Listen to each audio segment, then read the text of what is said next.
ഏവർക്കും സ്വാഗതം. വായന പോലെ ചെലവു ചുരുങ്ങിയ മറ്റൊരു വിനോദമില്ല. അതിൽ നിന്നുണ്ടാകുന്ന ആനന്ദം പോലെ നീണ്ടു നിൽക്കുന്ന മറ്റൊരു ആനന്ദവുമില്ല.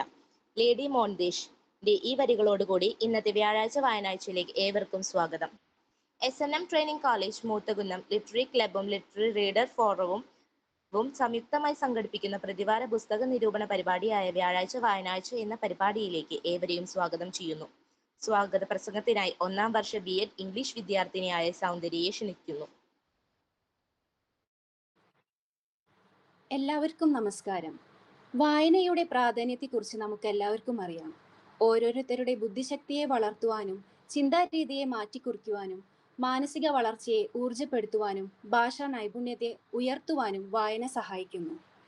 വിവിധ പുസ്തകങ്ങളെ നമ്മിലേക്ക് പരിചയപ്പെടുത്തുന്നതിനായി SNM ട്രെയിനിങ് കോളേജിലെ ലിറ്റററി ക്ലബും ലൈബ്രറി റീഡേഴ്സ് ഫോറവും സംഘടിപ്പിക്കുന്ന വ്യാഴാഴ്ച വായനാഴ്ച പ്രതിവാര പുസ്തക നിരൂപണ വെബിനാറിലേക്ക് ഞാൻ എല്ലാവരെയും ഹൃദയപൂർവ്വം സ്വാഗതം ചെയ്യുന്നു.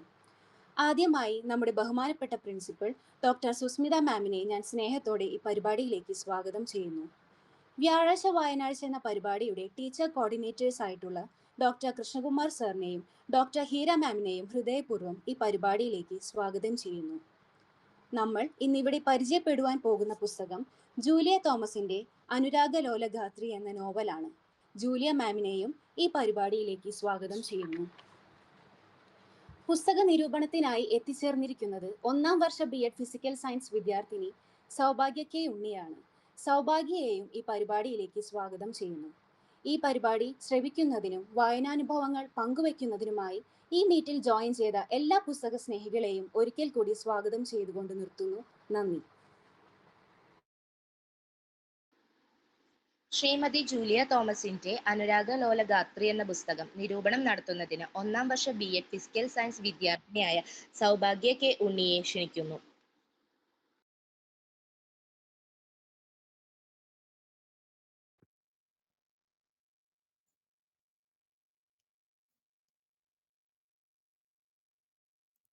എല്ലാവർക്കും നമസ്കാരം.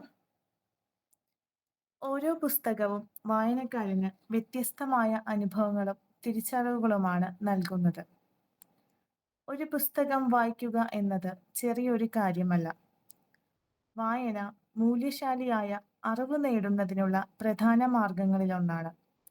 ഓരോ വായനയും മനുഷ്യന്റെ ചിന്തയെയും ഇച്ഛാശക്തിയെയും സ്വാധീനിക്കപ്പെടുന്നു.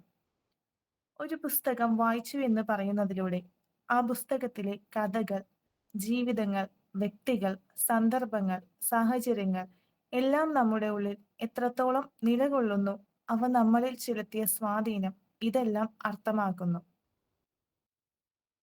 അത്തരത്തിലൊരു പുസ്തകം മനസ്സിൽ നിലകൊള്ളുന്നുണ്ടെങ്കിൽ ആ പുസ്തകം നമ്മെ വല്ലാതെ സ്വാധീനിച്ചെന്ന് പറയാൻ സാധിക്കും. എല്ലാ പുസ്തകവും കഥയും വായനക്കാരെ സ്വാധീനിക്കില്ല. എന്നാൽ എൻ്റെ പ്രിയപ്പെട്ട പുസ്തകങ്ങളിൽ ഇടം പിടിച്ച ഒരു പുസ്തകമാണ് ജൂലിയ തോമസിന്റെ അനുരാഗ ലോലഗാത്രി. ജൂലിയ തോമസ് നമ്മളെപ്പോലെ തന്നെ ഒരു BEd വിദ്യാർത്ഥിനിയാണ്. ഇടുക്കിയിലെ കട്ടപ്പനയിലാണ് ജനനം.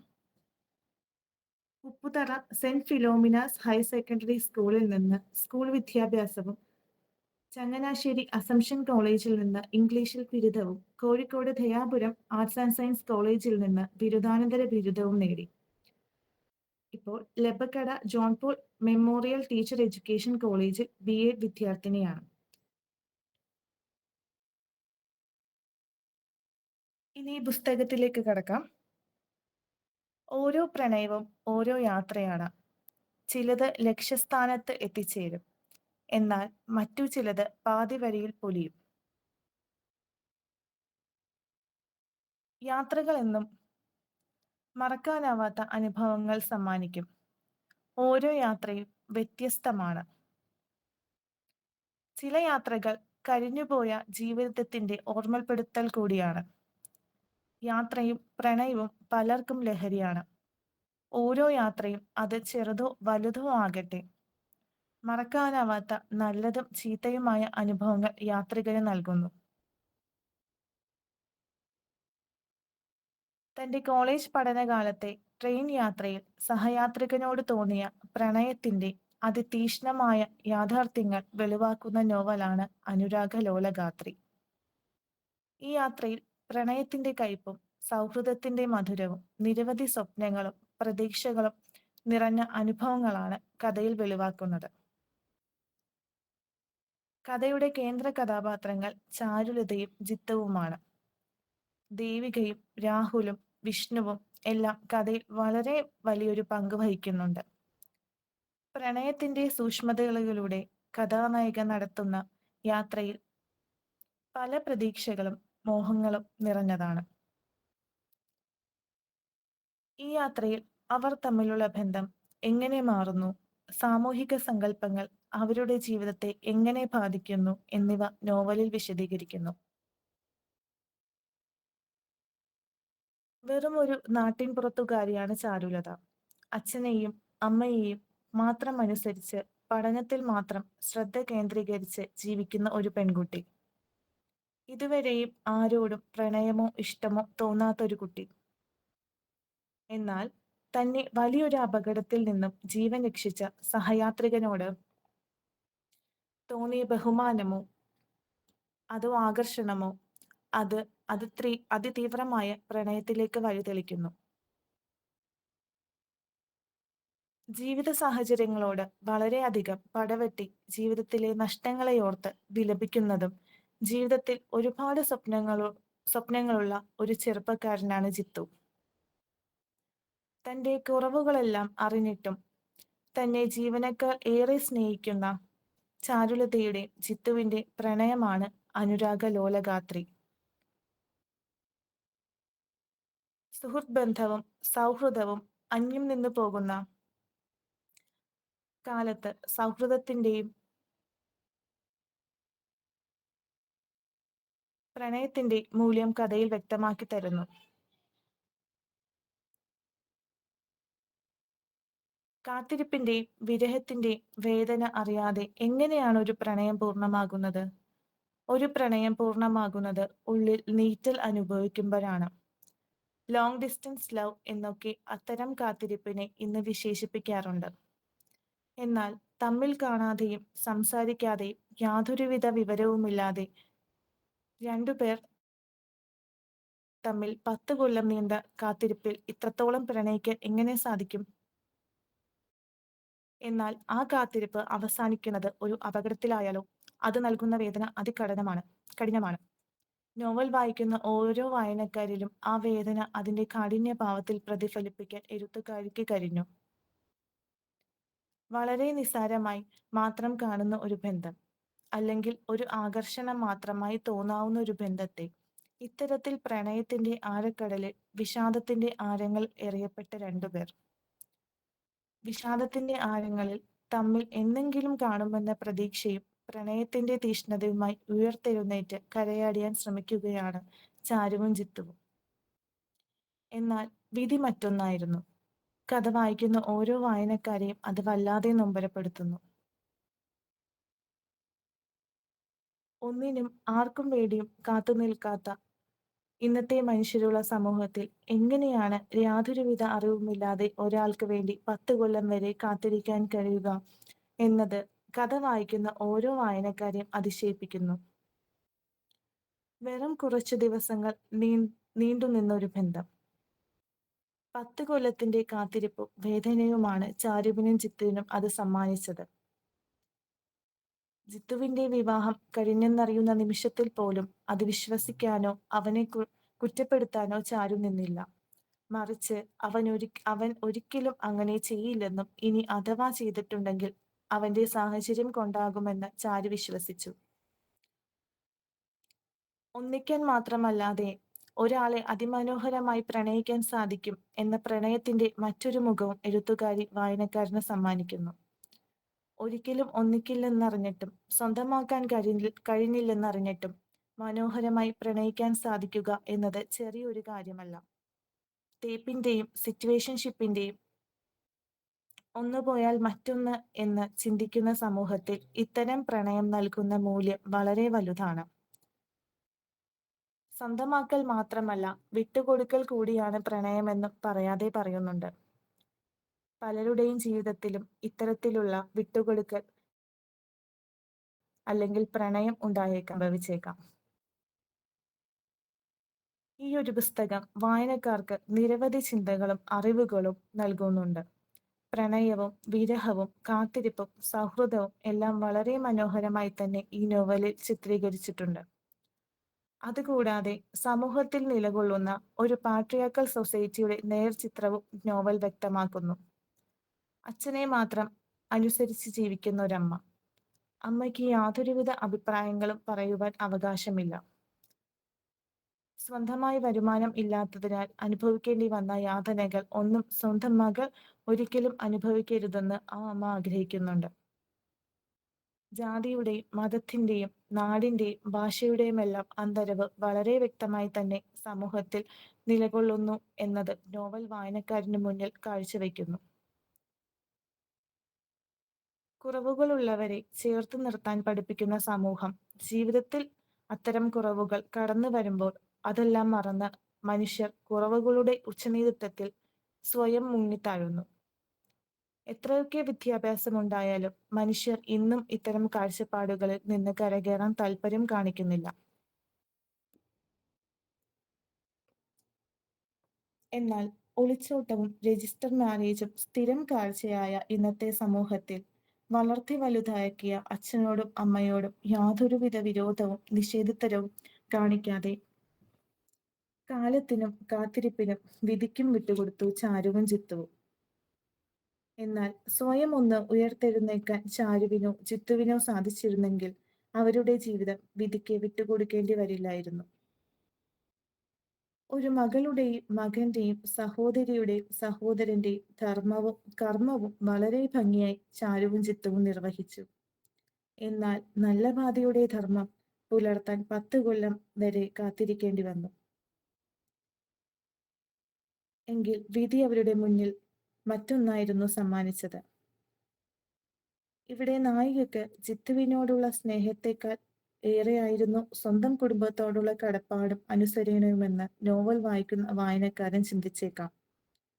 സ്വയം ത്യാഗം ചെയ്തു മറ്റുള്ളവർക്ക് വേണ്ടി ജീവിക്കാൻ തീരുമാനിച്ചവരുടെ പ്രതീകമായി ചാരുവിനെ വായനക്കാരന്റെ ചിന്തകൾക്കനുസരിച്ച് ചിത്രീകരിക്കാം. എങ്കിലും നോവലിലെ നായിക വളരെ ദൃഢനിശ്ചയമുള്ള ഒരു പെൺകുട്ടിയാണ്. അവൾ ജിത്തുവിന് കൊടുത്ത വാക്ക് പാലിക്കാൻ വേണ്ടി മാത്രം 10 കൊല്ലം ഉരുകി ഉരുകി ജീവിച്ചു.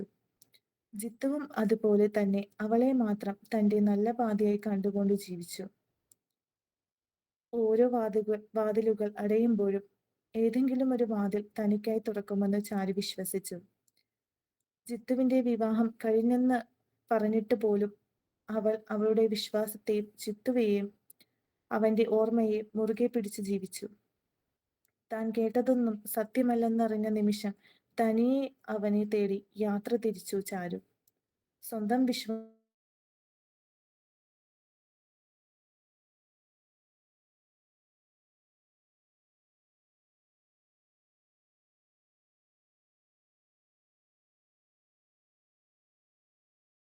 വിശ്വാസത്തിൽ പ്രവർത്തിക്കാൻ സാധിക്കുകയുള്ളൂ. എന്തൊക്കെ സംഭവിച്ചാലും ജിത്തുവല്ലാതെ വേറൊരാൾ തന്റെ ജീവിതത്തിൽ ഇല്ലെന്ന് അവൾ നിശ്ചയിച്ചു.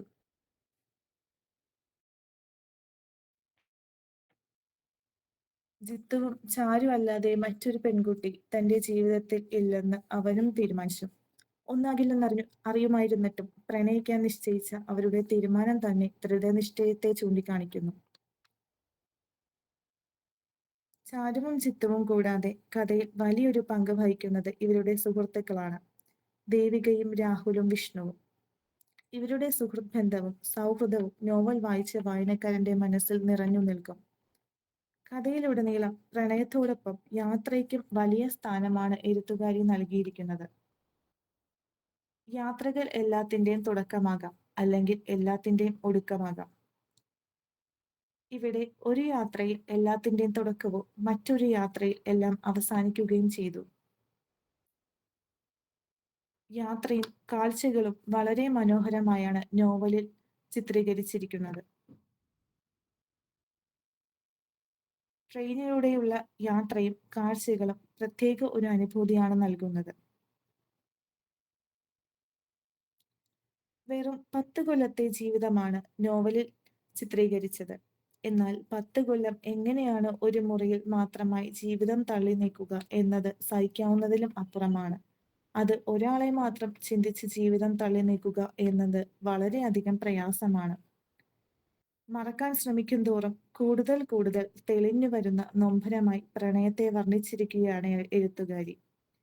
ഇനി കഥയിൽ എന്നെ ഏറ്റവും അധികം സ്പർശിച്ച ചില ഭാഗങ്ങൾ വായിക്കാം.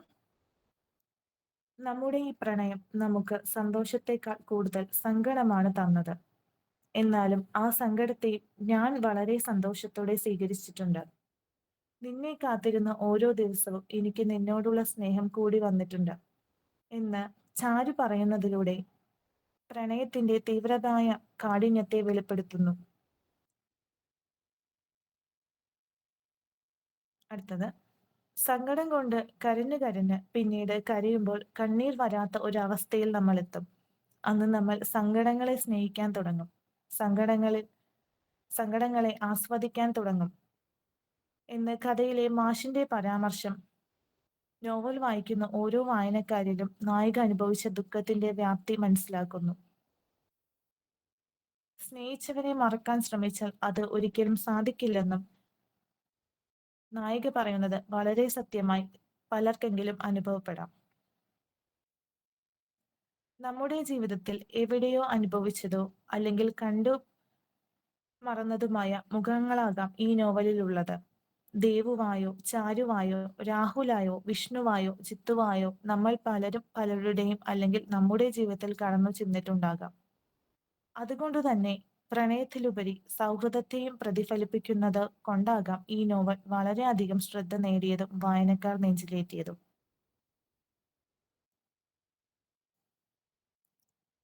നോവലിന്റെ എഴുത്തുശൈലി എടുത്തു പറയേണ്ട ഒന്നാണ്. ലളിതമായ ഭാഷയും ആർഭാടങ്ങളില്ലാത്ത ശൈലി സാധാരണക്കാരായ വായനക്കാരെ വരെ വല്ലാതെ ആകർഷിച്ചിരിക്കുന്നു. യാതൊരുവിധ മുൻവായനാശീലം ഇല്ലാത്തവർക്ക് പോലും ഗ്രഹിക്കാൻ സാധ്യമാണ്. ഒരു സിനിമാറ്റിക് സ്റ്റൈൽ എഴുത്താണ് നോവലിലുള്ളത്. ഓരോ ഭാഗവും വായിക്കുമ്പോൾ അടുത്തതെന്ത് എന്ന് അറിയാനുള്ള ആകാംക്ഷ വായനക്കാരിൽ ഉളവാകുന്നു. പിന്നീട് വായിക്കാൻ മാറ്റിവെക്കാനോ പകുതിയാക്കി വെക്കാനോ തോന്നുകയില്ല.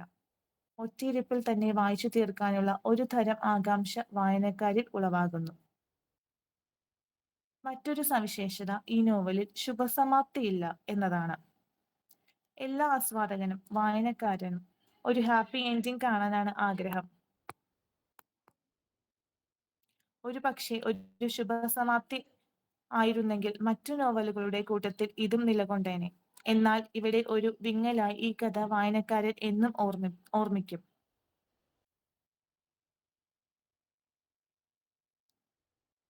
ഇത്തരത്തിൽ ഞാൻ വായിച്ച മറ്റു നോവലുകളേക്കാൾ ഒരു പടി മുമ്പിലായി അനുരാഗലോലഗാത്രി എന്റെ ബുക്ക് ലിസ്റ്റിൽ ഇടം പിടിച്ചു കഴിഞ്ഞിരിക്കുന്നു. ഒരിക്കൽ പോലും പ്രണയിക്കാത്തവരായി ഈ ലോകത്ത് ആരും ഉണ്ടാകില്ല. പ്രണയവും വേദനയും ഒരുപോലെ വരുമ്പോഴാണ് പ്രണയം പൂർണ്ണമാകുന്നത്. പ്രണയത്തിന്റെ തീവ്രതയിൽ സ്വയം മറന്ന് ത്യാഗം ചെയ്ത ജിത്തുവും ചാരുവും യഥാർത്ഥ പ്രണയത്തിന്റെ ഓർമ്മക്കുറിപ്പുകളാണ്. എത്രത്തോളം പ്രണയിക്കുന്നുവോ അത്രത്തോളം നമ്മൾ കരയും, വേദനിക്കും. ഇത്തരത്തിൽ പ്രണയത്തെ അതിമനോഹരമായി പ്രണയത്തിന്റെ മറ്റൊരു മുഖം എഴുത്തുകാരി നോവലിൽ വ്യക്തമാക്കി തന്നു. പ്രണയം നിരസിച്ചാൽ ആസിഡ് ഒഴിക്കുകയും വെട്ടിക്കൊല്ലുകയും ചെയ്യുന്ന കാലത്ത് തമ്മിൽ കാണാതെയും സംസാരിക്കാതെയും വർഷങ്ങൾ നീണ്ട കാത്തിരിപ്പും പ്രണയവും, അത് പ്രണയം മനസ്സിൽ കൊണ്ടു നടക്കുന്ന അല്ലെങ്കിൽ പ്രണയിക്കപ്പെടുന്നവർക്ക് അതിന്റെ തീവ്രത വളരെ വലുതായി മനസ്സിലാകും. ഒരു നോവൽ എഴുതുക, അത് മറ്റുള്ളവർ ഏറ്റെടുക്കുക, ട്രെൻഡ് ആകുക എന്നത് വളരെ വലിയൊരു കാര്യമാണ്. കഥയുടെ വ്യാപ്തിയും ആരവും പ്രണയത്തിന്റെ തീവ്രതയും വായനക്കാർ ഏറ്റെടുത്തു എന്ന് നിസ്സംശയം പറയാൻ സാധിക്കും. അത്തരത്തിൽ ജൂലിയ തോമസിന്റെ അനുരാഗലോലഗാത്രി വായനക്കാർ നെഞ്ചോട് ചേർത്ത് വെച്ചിരിക്കുന്നു. നന്ദി. Thank you Sowbhagya. 2000 ഫെബ്രുവരിയിൽ ഇടുക്കി ജില്ലയിലെ കട്ടപ്പനയിൽ പുളിക്കൽ തോമസിന്റെയും ജെയിന്റെയും മകളായി ജനനം. Upputhara saint Philomena's higher secondary സ്കൂളിൽ നിന്ന് സ്കൂൾ വിദ്യാഭ്യാസം പൂർത്തിയാക്കുകയും ചങ്ങനാശ്ശേരി അസംഷൻ കോളേജിൽ നിന്നും ഇംഗ്ലീഷ് ബിരുദം Kozhikode Dayapuram arts and science കോളേജിൽ നിന്ന് ബിരുദാനന്തര ബിരുദവും നേടി. Labakkada John Paul memorial teacher education college B Ed വിദ്യാർത്ഥിനിയുമാണ്. മാമിനെ ഏറ്റവും സ്നേഹത്തോടെ ഈ പരിപാടിയിലേക്ക് സ്വാഗതം ചെയ്തുകൊള്ളുന്നു. Welcome ma'am. Thank you so much.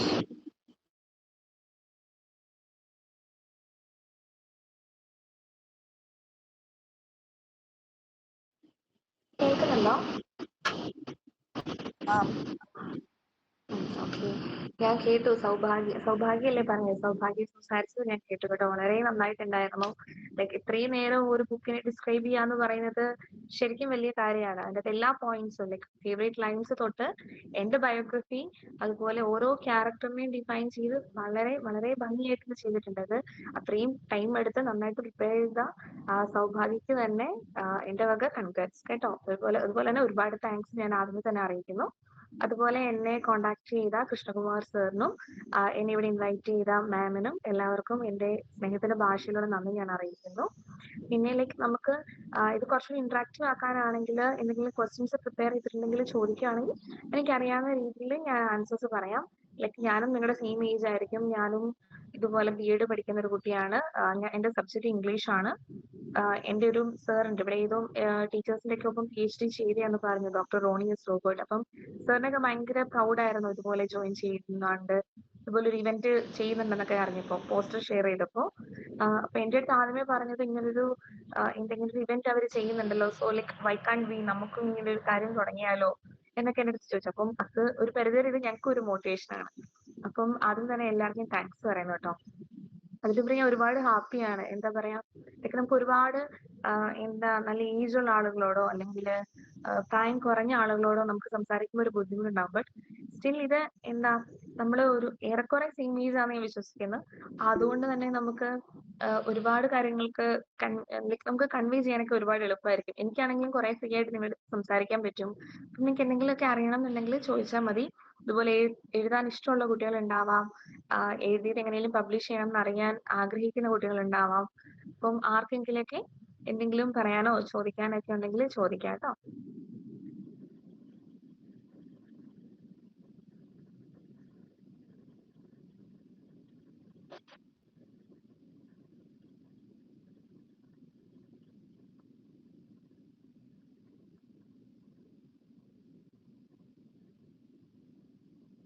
Hi. ഈ ബുക്കിന് എന്തുകൊണ്ട് ഈ പേരിട്ടതെന്നൊന്ന് പറയാമോ? Oh sure. ബുക്കിന് നമ്മൾ പേരിടുന്ന ടൈമിൽ, ബുക്ക് എഴുതിയ ടൈമിൽ ലാസ്റ്റിൽ വരെ ബുക്കിന് ടൈറ്റിൽ ഇട്ടിട്ടുണ്ടായിരുന്നില്ല. അപ്പോൾ ഇങ്ങനെ കുറെ ആലോചിച്ചത് എങ്ങനെ എഴുതണം എന്നൊക്കെ ആലോചിച്ചു, എങ്ങനെ എന്ത് ടൈറ്റിൽ ഇടണം എന്ന് ആലോചിച്ചു. പബ്ലിഷേഴ്സ് ആയിട്ട് ഡിസ്കസ് ചെയ്തു. അപ്പം ഈ സ്റ്റോറിയുടെ ഫുൾ ത്രെഡ് വന്നപ്പോൾ എൻ്റെ അടുത്ത് പബ്ലിഷേഴ്സ് ആണ് പറഞ്ഞത് ഇങ്ങനെ ഒരു സോങ് ഉണ്ട്, അതുമായിട്ട് റിലേറ്റ് ചെയ്യാൻ പറ്റുന്ന സ്റ്റോറി ആണല്ലോ എന്ന് പറയും. അപ്പം ഞാൻ പറഞ്ഞു അതെ, അനുരാഗലോല ഗാത്രി അങ്ങനെ ചെയ്യാൻ പറ്റും. അപ്പം ഞാൻ ചോദിച്ചു, ലൈക്ക് ഞാൻ ഡൗട്ട്ഫുൾ ആയിരുന്നു എന്താ നമ്മുടെ സ്റ്റോറി, ലൈക്ക് ഒരു സിനിമാറ്റിക് നോവലാണ്, പുതിയൊരു ജോണർ ആണ്. അതുപോലെ തന്നെ നമ്മൾ എഴുതുന്ന സ്റ്റൈൽ വേറെയാണ്. ഇപ്പം അനുരാഗലോല ഗാത്രി എന്നൊക്കെ കേൾക്കുമ്പോൾ കുറച്ചുകൂടി ഒരു സാഹിത്യപരമായിട്ടുള്ളൊരു വർക്കാന്ന് ആളുകൾ വിചാരിക്കും. അപ്പൊ അതിൽ ഓക്കെ ആയിരിക്കും എന്നൊക്കെ ചോദിച്ചപ്പോൾ അതിന് കുഴപ്പമില്ല. ആ ഒരു ടൈമിലാണ് നമ്മുടെ കൺമണി അൻപോട് എന്ന് പറയുന്ന ഒരു ബുക്ക് ഇറങ്ങിയിട്ടുണ്ടായിരുന്നു, ഒരു കവിതാ സമാഹാരം. പിന്നെ അടുത്ത് ഇങ്ങനെ പോയട്രി അല്ലെങ്കിൽ പോംസിന്റെ ലൈൻസ് എഴുതാറുണ്ടെന്ന് പറഞ്ഞു. അപ്പോൾ അങ്ങനെ ലൈക്ക് ഞങ്ങളുടെ ഒരു ഡിസ്കഷനിൽ നിന്ന് വന്ന് അവസാനിച്ച ഒരു ടൈറ്റിലാണ് അനുരാഗലോല ഗാത്രി. അല്ലാതെ ഇതിന്റെ ബാക്കിൽ പറയാൻ മാത്രം വലിയൊരു കഥയോ അല്ലെങ്കിൽ ഇന്ന് ഈ ഒരു ടൈറ്റിൽ ഇടാമെന്ന് വിചാരിച്ച് എഴുതി തുടങ്ങിയ നോവലൊന്നും ആയിരുന്നില്ല. പക്ഷെ എഴുതി കഴിഞ്ഞപ്പോൾ ലൈക്ക് ഇത് കേട്ടപ്പോൾ അത് എന്നിട്ട് അവരെനിക്ക് പാട്ട് അയച്ചു തന്നു. ഞാൻ ആ പാട്ട് കേട്ടു. അപ്പം ലൈക്ക് ഇത് ഓക്കെ ആണെന്ന് എനിക്കും തോന്നി. അങ്ങനെ ഞങ്ങൾ അത് പ്രൊസീഡ് ചെയ്യുക ചെയ്തത്.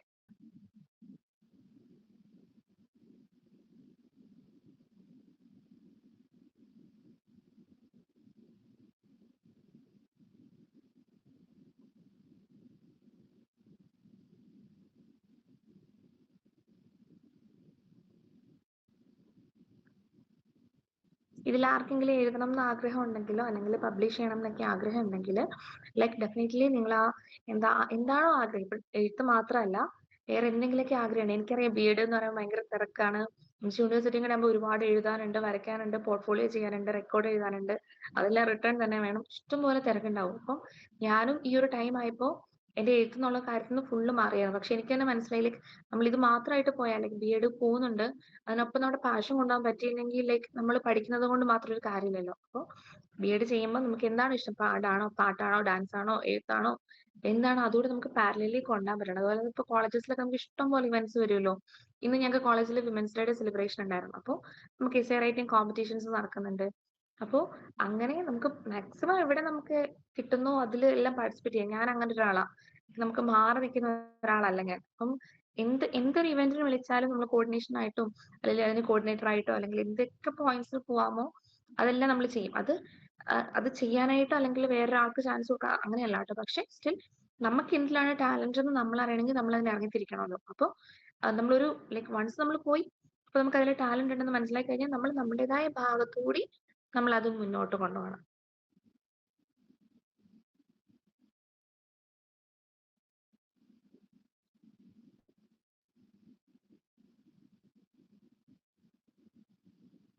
ആർക്കെങ്കിലും ബുക്ക് വായിച്ചതോ എന്തെങ്കിലും ജനറൽ ആയിട്ട് എന്തെങ്കിലുമൊക്കെ അറിയാനുണ്ടോ?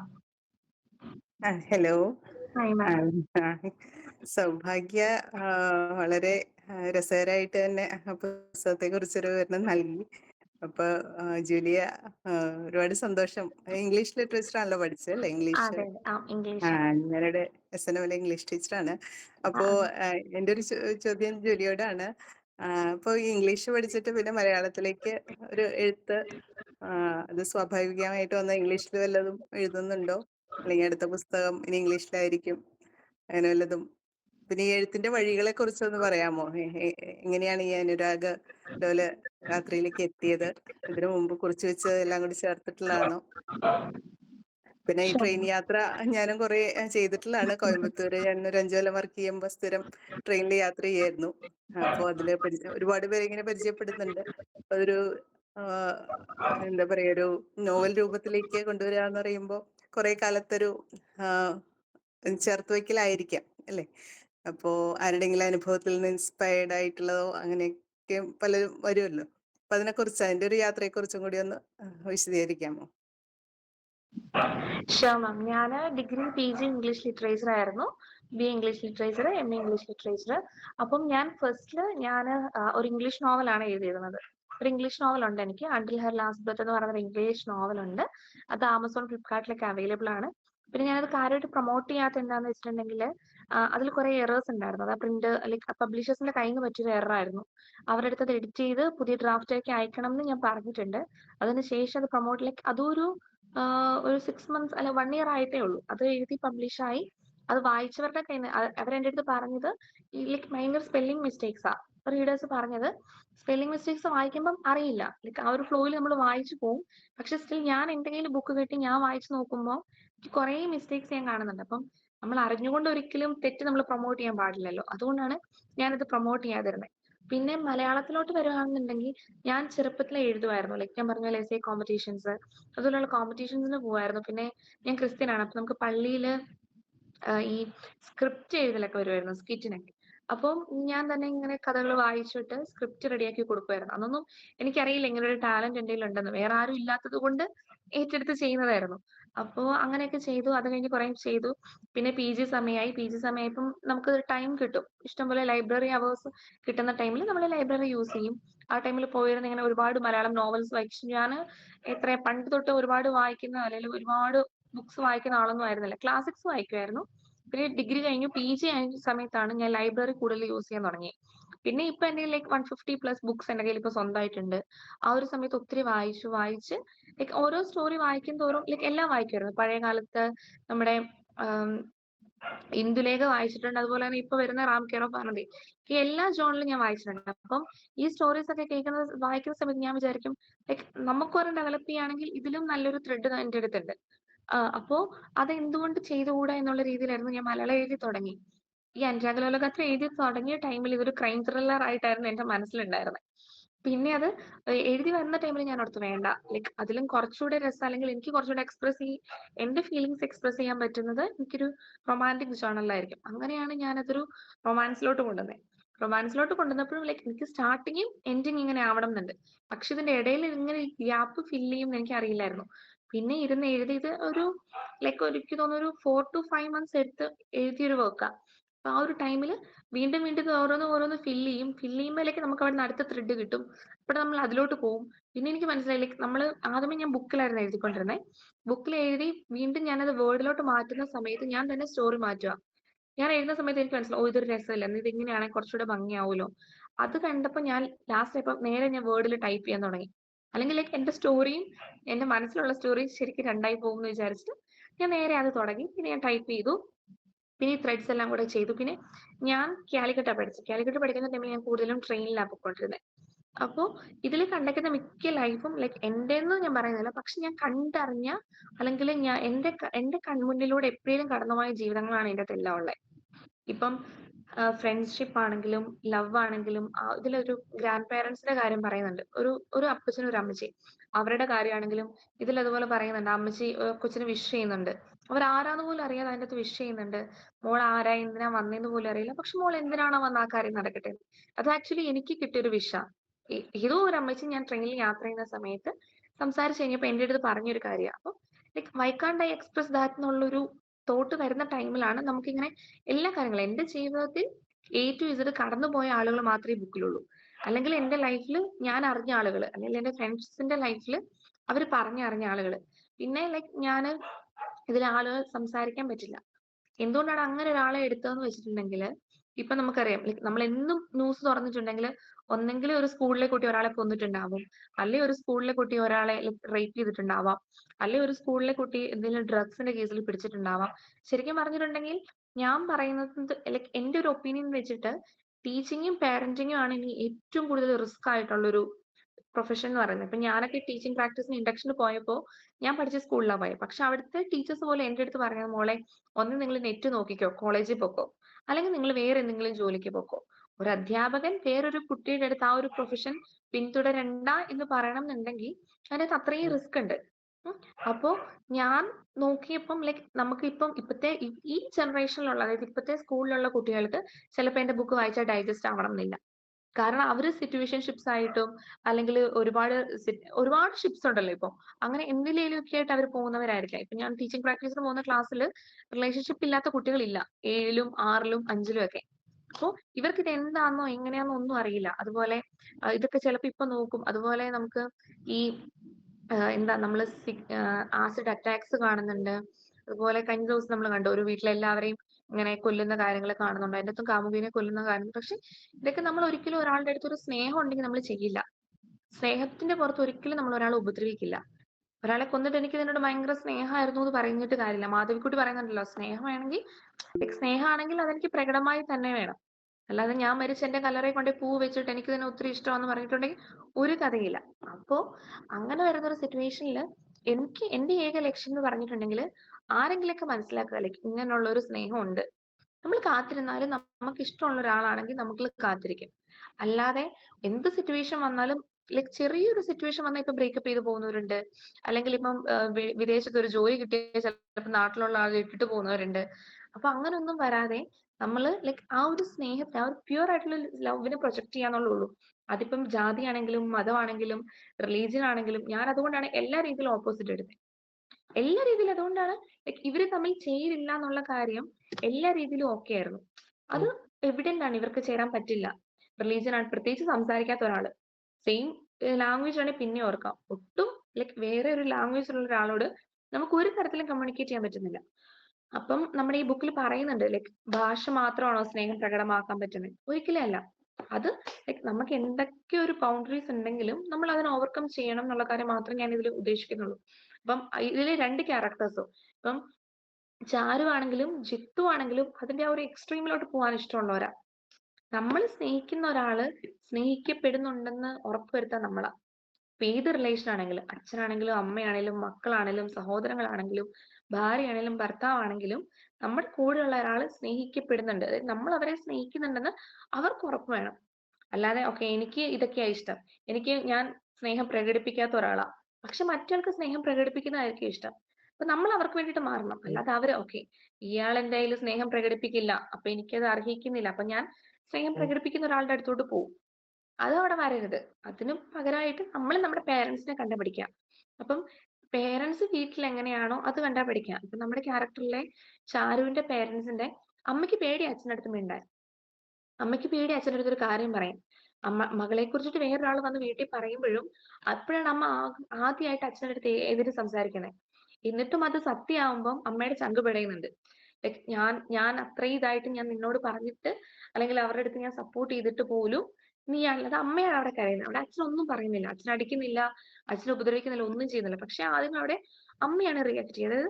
ആ അമ്മയുടെ ആ ഒരു ട്രസ്റ്റ് ആണ് അവിടെ പോവാ. പക്ഷെ മോളത് സമ്മതിക്കുന്നുണ്ട്. മോള് ഇവർക്കെതിരെ ഒന്നും പോകുന്നില്ല, ഇവർക്കെതിരെ ഇറങ്ങി പോകുന്നില്ല, അല്ലെങ്കിൽ വേറെ പോകുന്നില്ല. അവിടെയല്ല, ലൈക് മറ്റൊരാളെ സ്നേഹിക്കുന്നുണ്ടെങ്കിൽ അവർക്ക് വേണ്ടിയിട്ട് നമ്മൾ അത്രയും സഹിക്കും എന്ന് ഇന്നത്തെ ജനറേഷനെ പറഞ്ഞറിയിക്കേണ്ടിയിട്ട് ഞാൻ അങ്ങനെ ഒരു സ്റ്റോറി നറേറ്റ് ചെയ്ത് എടുത്തതാണ്. കാരണം ഇത് കഴിഞ്ഞിട്ട് ലൈക് ഞാൻ ഈ സ്റ്റോറി എഴുതുന്ന സമയത്താണ് ഇങ്ങനെ ആസിഡ് അറ്റാക്സ് ആയി, സിറ്റുവേഷൻഷിപ്സ് ആയി, അതായി ഇതായി. നമ്മുടെ ഫ്രണ്ട്സ് തന്നെയുണ്ട്. ഇപ്പൊ ഓരോ ക്യാമ്പസിൽ പഠിക്കുന്ന കുട്ടികൾക്ക് അവർക്ക് അവിടെ ഒരു റിലേഷൻഷിപ്പ് ഉണ്ടാവും. അത് അവരവിടെ വന്നു കഴിഞ്ഞിട്ട് ഒരു റിലേഷൻഷിപ്പിൽ കയറുന്നതായിരിക്കും. പക്ഷെ എന്താ, ഇവർക്ക് ഇവരുടെ നാട്ടിൽ ഓൾറെഡി ഒരു ജെന്യുവൻ ആയിട്ടുള്ള ഒരു റിലേഷൻഷിപ്പ് ഉണ്ടാവാം. അപ്പോ ഇവര് കോളേജിനുള്ളിൽ അല്ലെങ്കിൽ ക്യാമ്പസിനുള്ളിൽ എന്താ നടക്കുന്നത് എന്നുള്ളത് അപ്പുറത്തിരിക്കുന്ന ആൾ അറിയുന്നില്ല. അവര് ചിലപ്പോ ഇവരെ വിശ്വസിച്ചിരിക്കുക. ഇത് വേറൊരാൾ മൂന്നാമതൊരാൾ പറഞ്ഞ് മറ്റേ ആളുടെ അടുത്ത് അറിയുമ്പോൾ ചിലപ്പോൾ അവർ ഭയങ്കര സങ്കടപ്പെടും. നമ്മൾ പറഞ്ഞ ഒരു കോയിന്റെ രണ്ട് വശം എന്ന് പറയുന്ന പോലെ തന്നെ രണ്ടുപേരുടെയും ഫീലിങ്സിനോ അല്ലെങ്കിൽ രണ്ടുപേരുടെ ഇമോഷനും ഒരേ വാല്യൂ ഉണ്ട്. ഒരാൾക്ക് ഇത് തമാശയാണെങ്കിൽ മറ്റേയാൾക്ക് അത് ചിലപ്പോൾ അയാളുടെ ജീവിതമായിരിക്കും. അതുകൊണ്ടാണ് ഒരാൾ ഇറങ്ങി പോകുമ്പോൾ അല്ലെങ്കിൽ എന്താ ഒരാൾക്ക് വേഗം ഇറങ്ങി പോകാൻ പറ്റും. ഒരാളുടെ ലൈഫിൽ നിന്ന് ഒരാൾക്ക് വേഗം ഇറങ്ങി പോകാൻ പറ്റും. അതെങ്ങനെയാ? ഇതിനെ നിസ്സാരമായിട്ട് കണ്ട ഒരാൾക്ക് ടപ്പേന്ന് പറഞ്ഞിട്ട് മൂവ് ഓൺ ചെയ്യാൻ പറ്റും. ഇപ്പൊ നമുക്കിവിടെ ഡിപ്രഷൻ ആണെങ്കിലും ആൻസൈറ്റി ആണെങ്കിലും ട്രോമാസ് ആണെങ്കിലും ഇത് എപ്പോഴും ഉണ്ടാവുന്നത് ആരായിരുന്നു ആ ഒരു റിലേഷൻഷിപ്പിലോട്ട് കൂടുതൽ എങ്ങനെയായിരുന്നു അല്ലെ ആരായിരുന്നു അതിൽ കൂടുതൽ ഇൻവെസ്റ്റ് ചെയ്തിട്ടുള്ളത് അവർക്കായിരിക്കും ആ ബുദ്ധിമുട്ട് ഉണ്ടാവുക. അതിപ്പം ലൈക് പേരൻസ് ഡിവോഴ്സ് ആവുന്നതാണെങ്കിലും ഒരു ബ്രേക്ക് ലൈക് ഒരു ഫ്രണ്ട്ഷിപ്പിന്റെ ഒരു ബോണ്ട് നഷ്ടപ്പെടുന്നതാണെങ്കിലും ഒരു റിലേഷൻഷിപ്പ് ലൈക് ഒരു ലവ് റിലേഷൻഷിപ്പ് നഷ്ടപ്പെടുന്നതാണ് എല്ലാം അങ്ങനെയായിരിക്കും. അപ്പം ആരാണ് അതിൽ കൂടുതൽ ഇൻവെസ്റ്റഡ് ആയിട്ടുള്ളത് അതിലായിരിക്കും. പക്ഷെ ഞാനാണോ അപ്പുറത്തിരിക്കുന്ന ആളാണോ കൂടുതൽ സ്നേഹിക്കുന്നത് എന്നുള്ള വാശിയിൽ സ്നേഹിക്കുമ്പോൾ അവിടെ ഒന്നും ഉണ്ടാവില്ല. അവിടെ നമുക്ക് ബ്രേക്കപ്പ് ഉണ്ടാവില്ല, തേപ്പ് ഉണ്ടാവില്ല, സിറ്റുവേഷൻഷിപ്പ് ഉണ്ടാവില്ല, ചീറ്റിംഗ് ഉണ്ടാവില്ല, ഒന്നും ഉണ്ടാവില്ല. അപ്പൊ നമുക്ക് ഇന്നത്തെ കാലഘട്ടത്തിലും ഇങ്ങനെയും സ്നേഹിക്കാം. അതായത് ഇത്രയും പോലും സൗകര്യങ്ങളില്ലാതെ ഫോണില്ല, മെയിലില്ല, അതൊന്നും ഇല്ലാഞ്ഞിട്ട് പോലും ചാരുവിനും ജിത്തുവിനും അങ്ങനെ സ്നേഹിക്കാമെങ്കിൽ, ചാരുവിനെ അതുപോലെ ദേവുവിന് സപ്പോർട്ട് ചെയ്യാമെന്നുണ്ടെങ്കിൽ, ജിത്തുവിനെ അതുപോലെ വിഷ്ണുവിന് സപ്പോർട്ട് ചെയ്യാമെന്നുണ്ടെങ്കിൽ നമ്മുടെ ഈ ജനറേഷനിൽ എല്ലാവർക്കും എല്ലാവരും കണക്ട് ചെയ്യാൻ പറ്റും. നമുക്ക് എല്ലാം വിരൽത്തുമ്പെത്താം. അപ്പം എല്ലാവർക്കും എല്ലാവരെയും ഈസി ആയിട്ട് കണക്ട് ചെയ്യാൻ പറ്റും. ഈസി ആയിട്ട് നമുക്കൊരു റിലേഷൻഷിപ്പ് മുന്നോട്ട് കൊണ്ടുപോകാൻ പറ്റും. അപ്പം ആ ഒരു ഇതേ നമ്മൾ പറയുന്നുള്ളൂ. പക്ഷെ ഇവര് ലാസ്റ്റിൽ ഇവരുടെ ലൈഫ് ട്രാജഡി ആയി. അത് നമ്മൾ ആ ഒരു സ്റ്റോറീനെ കുറച്ചുകൂടെ ഒന്ന് എലാബറേറ്റ് ചെയ്യേണ്ടിട്ട് ആ ഒരു ബ്രേക്കപ്പ് സംഭവിച്ചു അല്ലെ അവിടെ ഒരു മരണം സംഭവിച്ചത് മരിച്ചോ ഇല്ലയോ നമ്മൾ പറയുന്നില്ല സ്റ്റോറിയിൽ. അപ്പൊ അങ്ങനെ ഒരു മരണം സംഭവിച്ചു അല്ലെങ്കിൽ അവർക്ക് ഒന്നിക്കാൻ പറ്റുമോ ഇല്ലയോ എന്നറിയില്ല. അപ്പോഴും എന്ത് ജിത്തു ചാരുവിനെ ആലോചിക്കുന്നുണ്ട്. അല്ലാതെ ഓക്കെ ഇത്രയും നാളും കാത്തിരുന്നു ചാരു പോയല്ലോ, എന്നാ ഞാൻ വേറൊരാളെ നോക്കാം, അതല്ല ഒരിക്കലും ജിത്തു വിചാരിക്കുക. ജിത്തുവിന് ഒരിക്കലും അങ്ങനെ വിചാരിക്കാനേ പറ്റില്ല. കാരണം അങ്ങനെ വിചാരിക്കാനായിരുന്നെങ്കിൽ ഇത്രയും നാളും ജിത്തുവിന് അത് വിചാരിക്കായിരുന്നു. അതുപോലെ ഇവളെ അല്ലെങ്കിൽ ചാരുവിന്റെ ജീവിതം ജിത്തു കാരണം പോവരുത്. കാരണം ചാരു കുറച്ചുകൂടെ ഒരു വെൽ സെറ്റിൽഡ് ആയിട്ടുള്ള ഒരു ഫാമിലിയിലാണ്. അത് കണ്ടിട്ടാണ് അവൻ പറയുന്നത് എന്റെ കല്യാണം കഴിഞ്ഞു നീ പോയി പറയാന്ന് പറഞ്ഞിട്ട് വിഷ്ണുവിനോട് പറയണേ. അത്രയും സിറ്റുവേഷൻ ഉണ്ടായിട്ട് പോലും അതായത് നമ്മൾ പറയല്ലോ ഭൂമി കാലിന്റെ അടിയിലെ മണ്ണ് മുഴുവൻ ഒലിച്ചു പോവാന്നൊരു സിറ്റുവേഷനിലായിരുന്നു ചാരു. കാരണം എല്ലാ ഹോപ്പും നിന്നു എന്നുള്ള അവസ്ഥയിലും ചാരു പോകുന്നില്ല. ചാരു പറയുന്നത് അവന്റെ സിറ്റുവേഷൻ കാരണം ആയിരിക്കാം. അവൾ അവിടെ അവനെ അക്സെപ്റ്റ് ചെയ്യുക, അല്ലാതെ ഓക്കെ അവൻ പോയി എന്നാ ഞാൻ വേറെ ആളെ നോക്കട്ടെ, അല്ലെങ്കിൽ വീട്ടുകാരെ പറയുന്ന ആളെ കെട്ടട്ടെ, അങ്ങനെയല്ല പറയാം. ലൈക് നമ്മൾ പറയില്ലേ ഇപ്പം ഒരു പക്ഷിയുണ്ട് ആൽബട്രോസ് എന്ന് പറയുന്നത്. ഇതിലേ പോയാലും ആ പക്ഷിക്ക് ആ ഒരു ഒറ്റ ഇണയേ ഉള്ളൂ. നമ്മൾ പറയുന്ന അല്ലെങ്കിൽ നമ്മുടെ നാട്ടിലുള്ള വേഴാമ്പല്, വേഴാമ്പലിന് എന്ത് പറ്റിയാലും ആ ഒരു ഒറ്റ ഇണയേ ഉള്ളൂ. അല്ലാതെ ഇപ്പൊ മനുഷ്യന്മാരാണെങ്കിലും മൃഗങ്ങളാണെങ്കിലും പക്ഷികളാണെങ്കിലും എല്ലാവരുടെയും എന്താ അവരുടെ ഒരു ജീനിൽ അല്ലെ അവരുടെ ഒരു സെല്ലിലുള്ള ഒരു കാര്യമാണിത്. അപ്പോ അതിനെ ഒന്ന് പ്രൊജക്ട് ചെയ്ത് കാണിക്കുക. ഇന്നത്തെ കാലത്ത് ഇത് എത്രത്തോളം എനിക്ക് തോന്നുന്നു ഇന്നത്തെ കാലത്ത് ഇങ്ങനത്തെ ബുക്സ് ആണ് കൂടുതലും വരേണ്ടത്. കാരണം ഇന്ന് ന്യൂസ് തുറന്നാൽ ഇങ്ങനത്തെ ഒരു ന്യൂസ് ഇല്ലാത്തൊരു ദിവസം ഇല്ല. അപ്പം കുട്ടികൾക്ക് പറഞ്ഞു കൊടുക്കുക. എന്തായാലും ആളുകൾ ഇപ്പത്തെ കുട്ടികൾ എന്താ എന്തെങ്കിലും ഒരു റിലേഷൻഷിപ്പിൽ പോകുന്നുണ്ടാവാം. നമ്മൾ കാരണം മറ്റൊരാളുടെ കണ്ണീര് നിലത്ത് വീഴാതിരിക്കുക, നമ്മൾ അറിഞ്ഞുകൊണ്ട് ഒരാളെ ഉപദ്രവിക്കാതിരിക്കുക, നമ്മൾ അറിഞ്ഞുകൊണ്ട് ഒരാളെ ചീറ്റ് ചെയ്യാതിരിക്കുക. ഇഷ്ടമല്ലയോ അല്ലെങ്കിൽ അത് ബ്രേക്കപ്പ് ആവുകയാണോ പറഞ്ഞ് മ്യൂച്വലി പോവുക. അല്ലാതെ നമ്മൾ ഒരാളെ അവിടെ നിർത്തിയിട്ട് ഇപ്പുറത്തെ ഒരാളെ നമ്മൾ ഒരിക്കലും ചീറ്റ് ചെയ്യരുത്. ആ ഒരു തോട്ടാണ് ഞാൻ ഈ ബുക്കിൽ ലൈക്ക് ഇന്നത്തെ ജനറേഷന് പറഞ്ഞു കൊടുക്കണം എന്ന് ആഗ്രഹിച്ചത്. ഒരു കുട്ടിയെങ്കിൽ ഒരു കുട്ടി ലൈക്ക് ഇങ്ങനെ ഉണ്ടല്ലോ എന്ന് വിചാരിച്ചാൽ മതി. പിന്നെ ലൈക്ക് സിമ്പിൾ റൈറ്റിംഗ് ആയാലും സിമ്പിൾ ലാംഗ്വേജ് ആയതുകൊണ്ട് എന്താണ് പുതിയ ലൈക്ക് ഒരുപാട് മെസ്സേജസ് എനിക്ക് വരുന്നുണ്ട്. ചേച്ചി ഫസ്റ്റ് ഞാൻ വായിച്ച ബുക്ക് ഇതാ, ഇനി എനിക്ക് വായിക്കാൻ ഇഷ്ടമാ. ഞാൻ വിചാരിച്ചോണ്ടിരുന്ന വായന എന്ന് പറയുന്നത് ഭയങ്കര ട്രബിൾ പിടിച്ചൊരു കാര്യമാണ്, വായിക്കാനൊന്നും അറിയില്ല, വായിച്ചാൽ മനസ്സിലാവില്ല എന്നൊക്കെ വിചാരിച്ചത്. പക്ഷെ ഇത്രയ്ക്കേ ഉള്ളൂ വായന അല്ലേ. ഞാൻ ഇനി ഇഷ്ടംപോലെ ബുക്സ് വായിക്കും. ഓഫർ കിട്ടുവാണെങ്കിൽ ചേച്ചി എനിക്ക് റീലൊക്കെ ഷെയർ ചെയ്യണേ. എനിക്ക് ഒരു ദിവസം ഒരു മെസ്സേജ് അങ്ങനെ കണ്ടാൽ പോലും ഞാൻ ഹാപ്പിയാണ്. കാരണം ഒരു കുട്ടിയിൽ അങ്ങനെ വന്നല്ലോ എന്ന് ഞാൻ ആലോചിക്കുന്നുള്ളൂ. അല്ലാതെ സമൂഹത്തിന് മുഴുവൻ നന്നാക്കാനൊന്നും ഒറ്റ എഴുത്തുകൊണ്ടോ അല്ലെങ്കിൽ ഞാൻ ഒരാൾ വിചാരിച്ചാലൊന്നും ഒരിക്കലും നടക്കില്ല. പക്ഷെ ഒരാളെങ്കിലും ഒരാൾക്ക് ആ ഒരു ഒരു തോട്ട് എനിക്ക് കൺവേ ചെയ്യാൻ പറ്റി. ഞാൻ ഉദ്ദേശിച്ചത് എന്താന്നുള്ളത് കറക്റ്റ് അവരിൽ എത്താൻ പറ്റി. കാരണം ഒരുപാട് പേര് എന്നോട് പറയുന്നുണ്ട്, രാത്രി 1 മണിക്കും 2 മണിക്കും മെസ്സേജ് അയച്ചിട്ട് ചേച്ചി ഇപ്പഴാ വായിച്ചു കഴിഞ്ഞേ, എനിക്ക് കരച്ചിലോടെ ഏങ്ങലടിച്ച് എനിക്ക് വോയിസ് മെസ്സേജ് അയക്കുന്നുണ്ട്. അപ്പൊ ഇവരുടെയൊക്കെ ഉള്ളിൽ അറിയാതെ തന്നെ ഇൻജെക്ട് ആവുന്നുണ്ട് ലൈക്ക് ട്രൂ ലവ് ഇങ്ങനെയാണെന്നുള്ള കാര്യം. അത് മാക്സിമം ലൈക്ക് നമുക്കത് പുറത്തു കൊണ്ടുവരാം എന്നുള്ള ഒരു ഒറ്റ തോട്ടായിരുന്നു എനിക്ക്. അങ്ങനെയാണ് അനുരാഗ രാത്രി ഇവിടെ എത്തി നിൽക്കുന്നത്. ഒരുപാട് നന്ദി ജൂലിയ. വളരെ വിശദമായി തന്നെ കാര്യങ്ങൾ പറഞ്ഞു. ഈ പറഞ്ഞ പോലെ ഇപ്പോഴത്തെ കാലത്ത് വളരെ റെലവെന്റ് ആയിട്ടുള്ള ഒരു സംഗതി തന്നെയാണ്. ട്രൂ ലവ് എന്ന് പറയുന്നത് ഇല്ലാന്ന് തന്നെ പറയാല്ലേ. കുറെയൊക്കെ ന്യൂ ജനറേഷനിൽ അവരപ്പ മാറിക്കൊണ്ടിരിക്കുന്നു.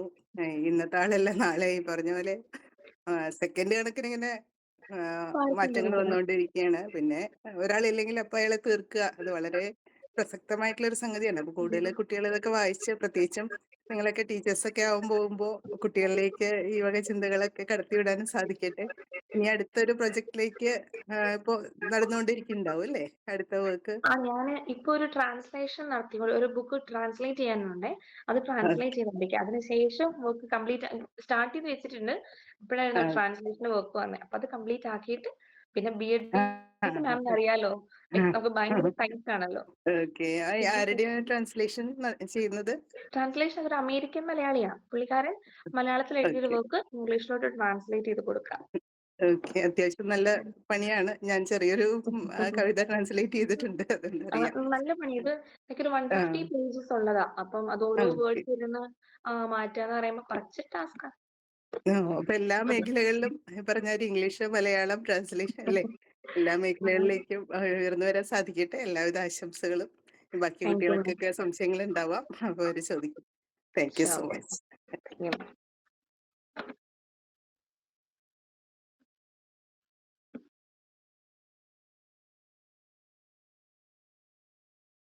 ഇങ്ങനെ അവാർഡ് പടം പോലെ മിണ്ടാതിരിക്കരുത് കുട്ടികളെ. നമ്മുടെ ജൂലിയ ചേച്ചി എന്ന് പറയാൻ പറ്റില്ല അല്ലെ, ജൂലിയോട് ചോദ്യങ്ങൾ ചോദിക്കണം.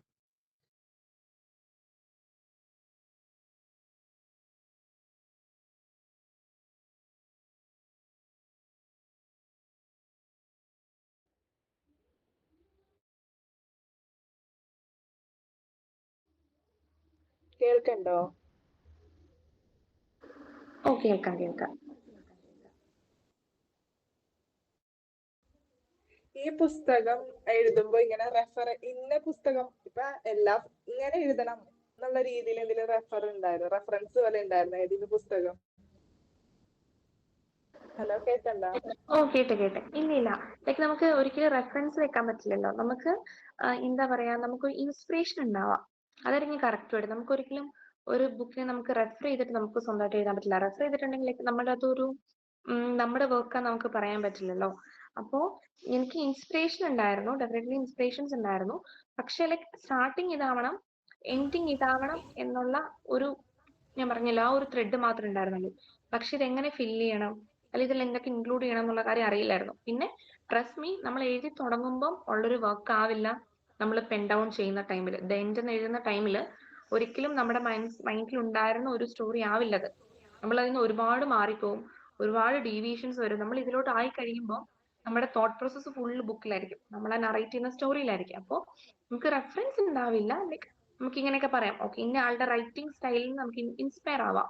ഒരുപാട് സാഹിത്യങ്ങൾ എഴുതുന്ന ആളുകളുണ്ട്. ഇപ്പൊ വള്ളത്തോളിനെ പോലെ എഴുതുന്ന ആളുകളുണ്ടാവാം, നമ്മുടെ ചന്തുമേനോനെ പോലെ എഴുതുന്ന ആളുകളുണ്ടാവാം, അല്ലെങ്കിൽ KR മീരനെ പോലെ എഴുതുന്ന ആളുകളുണ്ടാവാം, നേരെ ഇപ്പുറത്ത് നിംന വിജയനെ പോലെയോ അല്ലെങ്കിൽ ജിസ്മ ഫൈസിനെ പോലെ അതുപോലെ എഴുതുന്ന ആളുകളുണ്ടാവാം. അപ്പൊ നമുക്ക് ഇൻസ്പയർഡ് ആവാം. അതായത് ഞാൻ ഇൻസ്പയർഡ് ആവുന്ന ഇൻ ദ സെൻസ് എനിക്ക് വായിക്കുമ്പോൾ എനിക്ക് ഏതാണ് കൂടുതൽ ഇഷ്ടം. എനിക്ക് നമ്മൾ കടിച്ചാ പൊട്ടാത്ത വലിയ സാഹിത്യങ്ങൾ ഞാൻ വായിക്കലുണ്ട്. പക്ഷെ എന്നാലും അതിലുപരി എനിക്ക് കുറച്ചുകൂടെ എന്താ പറയാ, വേഗം വായിച്ചു തീർക്കാൻ ശ്രമിക്കുന്ന ബുക്കുകളുണ്ട്. അല്ലാതെ ഒരു ക്ലാസിക് ആണല്ലോ, ഇപ്പം നമ്മള് ഇന്ദുലേഖ വായിക്കും. ഇന്ദുലേഖ വായിക്കുമ്പോൾ ഇത് ഭയങ്കര ഒരു ക്ലാസിക്കൽ ബുക്ക് ആണല്ലോ എന്ന് വിചാരിച്ച് നമ്മൾ വായിക്കും. പക്ഷെ ആ സമയം നമ്മളിപ്പുറത്ത് വേറെ ഏതിലൊരു ജോണിലുള്ള വേറെ ഏതെങ്കിലും, ഇപ്പം നമ്മുടെ ഉമാദത്തൻ സാറിന്റെ ഒരു പോലീസ് സർജന്റെ ഓർമ്മക്കുറിപ്പുകളുണ്ട്. അതൊരു ഇൻവെസ്റ്റിഗേഷൻ സ്റ്റോറി ആയതുകൊണ്ട്, അല്ലെ അദ്ദേഹത്തിന്റെ ഒരു അനുഭവം ആയതുകൊണ്ട് നമ്മൾ ഇരുന്ന് വായിക്കും. നമുക്ക് വായിക്കാനുള്ള ഇഷ്ടം കൊണ്ടിരുന്ന് വായിക്കും. അപ്പം അതിലെ നറേഷൻ എന്ന് പറയുന്നതും ഭയങ്കര സിമ്പിൾ ആയിട്ടുള്ള, അല്ലെ വായിച്ചാൽ മനസ്സിലാവാത്ത വാക്കുകളോ അല്ലെങ്കിൽ നമ്മൾ ഒന്നും കൂടെ ആലോചിച്ചിരുന്നു അക്ഷരങ്ങൾ പെറുക്കിയെടുത്ത് വായിക്കേണ്ട വാക്കുകളോ ഇല്ല അതില്. അപ്പം എന്നെ അപേക്ഷിച്ച് എനിക്ക് കുറച്ചുകൂടെ സിമ്പിൾ ആയിട്ട് എഴുതുന്ന കാര്യങ്ങളോടായിരുന്നു എനിക്ക് കൂടുതൽ ഇഷ്ടം. ആ ഇഷ്ടത്തിനെയാണ് ഞാൻ പുറത്തു കൊണ്ടുവന്നത്. അപ്പം ഇൻസ്പിറേഷൻ ഉണ്ടായിരുന്നു, പക്ഷെ ഞാൻ അങ്ങനെ റെഫറൻസ് ഒന്നും എനിക്ക് ബുക്കിൽ വന്നിട്ടില്ല. Thank you. ഒരു ചോദ്യം കൂടി ചോദിച്ചോട്ടെ? ഓ, ഇഷ്ടപ്പെട്ട എഴുത്തുകാരൻ അല്ലെങ്കിൽ എഴുത്തുകാരി ആരാന്നും കൂടി ഒന്ന് പറയാമോ?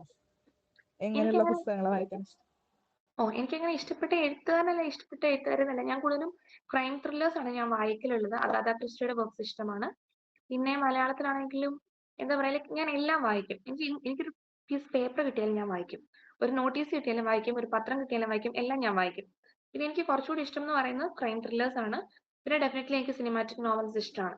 പിന്നെ ഞാൻ റാം കെയർ ഓഫ് ആനന്ദി, അതൊക്കെ റീസെന്റ് ആയിട്ട് ഞാൻ വായിച്ചു. ഞാൻ എന്റെ ബുക്ക് പബ്ലിഷ് ചെയ്തതിന് ശേഷമാണ് ഞാൻ അതൊക്കെ വായിക്കുന്നത്. കാരണം അതെന്തോ ഒരു ട്രെയിൻ ആയിട്ട് ബന്ധപ്പെട്ടാന്ന് എനിക്ക് അറിയായിരുന്നു. അപ്പം ഞാൻ വായിച്ചു കഴിഞ്ഞാൽ നമ്മളൊരു കാര്യം വായിച്ച ഓട്ടോമാറ്റിക്കലി നമുക്ക് അതിൽ നിന്ന് കണക്ഷൻസ് ഉണ്ടാവും. അപ്പൊ എന്റെ ബുക്കിൽ അതുമായിട്ട് ഞാൻ അറിയാതെ പോലും റെഫറൻസ് വരരുതല്ലോ എന്ന് വിചാരിച്ചിട്ട് അതെല്ലാം ഞാൻ റീസെന്റ് ആയിട്ടാണ് വായിക്കുന്നത്. ഇപ്പം ഞാൻ പറഞ്ഞില്ലേ, നിങ്ങൾക്ക് ക്രൈം ത്രില്ലേഴ്സ് അല്ലെങ്കിൽ ഈ കാര്യങ്ങൾ ഇഷ്ടപ്പെടുന്ന ഒരാൾക്കാരാണെങ്കിൽ definitely you can go for Umadathan സാറിന്റെ ഒരു പോലീസ് സർജന്റെ ഓർമ്മക്കുറിപ്പുകൾ. ചിലപ്പോൾ വായിച്ചിട്ടുള്ളവരുണ്ടാവാം. അത് നമ്മുടെ റിപ്പർ ചാക്കോ, റിപ്പർ വധക്കേസ്, നമ്മുടെ എസ് ഐ സോമൻ, അതുപോലെ ഇവിടെ നമ്മുടെ കേരളത്തിൽ നടന്ന ക്രൈം ത്രില്ലേഴ്സിന്റെ ആ ഒരു എക്സ്പെരിമെന്റ്സ് ആണ് അതിൽ പറയാം. അപ്പോൾ അതൊക്കെ ഭയങ്കര ഇൻട്രസ്റ്റിംഗ് ആണ്. എനിക്ക് തോന്നുന്നത് 300+ പേജസ് ഉള്ള ഒരു ബുക്കാണ് അത് ഞാൻ 2 ദിവസം കൊണ്ട്, അതായത് കോളേജിൽ ഉണ്ടായിരുന്ന ടൈമില് രാവിലെ തൊട്ട് വൈകിട്ട് വരെ കോളേജിൽ പോകും, നേരെ റൂമിൽ വരും, ഇരുന്ന് വായിക്കും. അങ്ങനെ വായിച്ചു തീർത്ത ബുക്സ് ആയിരുന്നു അതൊക്കെ. എനിക്ക് കൂടുതലും ക്രൈം ത്രില്ലേഴ്സ് ആണ്. അപ്പം ഇന്നൊരു റൈറ്റർ എന്ന് പറയാനാണെങ്കിൽ എനിക്ക് അങ്ങനെ ഇല്ല, പക്ഷെ ഞാൻ എല്ലാം വായിക്കും. കൂടുതൽ ഇഷ്ടം എനിക്ക് ക്രൈം ത്രില്ലേഴ്സ് ആണ്. Thank you.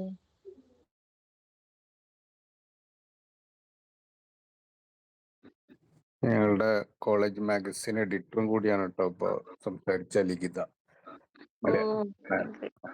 മലയാളം വിദ്യാർത്ഥി.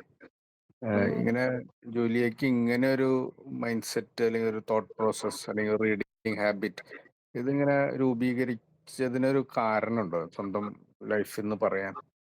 അങ്ങനെ ആകാൻ ഞാൻ എന്തെങ്ങനെയായിരുന്നത് നമ്മൾ തന്നെ സ്വയം ചോദിക്കുമല്ലോ, അങ്ങനെ ചോദിച്ചാൽ ഒരു മറുപടി പറയാനുണ്ടോ?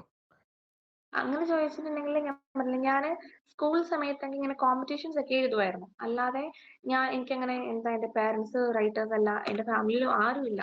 എന്റെ ഫാമിലിയിൽ തന്നെ എന്റെ നാട്ടിൽ പോലും ആരുമില്ല എഴുതുന്ന ആൾക്കാര്, വായിക്കുന്ന ആളുകളില്ല, ലൈബ്രറീസ് ഇല്ല. അങ്ങനെ ഞാൻ ഇടുക്കിയിലാണ്. അപ്പം അങ്ങനെ ഭയങ്കര റെയർ ആയിരുന്നു. സ്കൂളുകളിലെ ലൈബ്രറീസ് ഉണ്ട്, അല്ലെങ്കിൽ കോളേജസിലെ ലൈബ്രറീസ് ഉണ്ട്. അപ്പം ഇംഗ്ലീഷ് ലിറ്ററേച്ചർ ആയതുകൊണ്ട് തന്നെ കോളേജ് കാലഘട്ടത്തിൽ ഞാൻ വായിക്കുമ്പോൾ നമുക്ക് ഒരുപാട് കാര്യങ്ങൾ ഇഷ്ടപ്പെടുമല്ലോ, അല്ലെങ്കിൽ വായിക്കുമ്പോൾ തന്നെ നമ്മൾ പോവാത്ത കുറേ സ്ഥലങ്ങൾ നമുക്കറിയാം.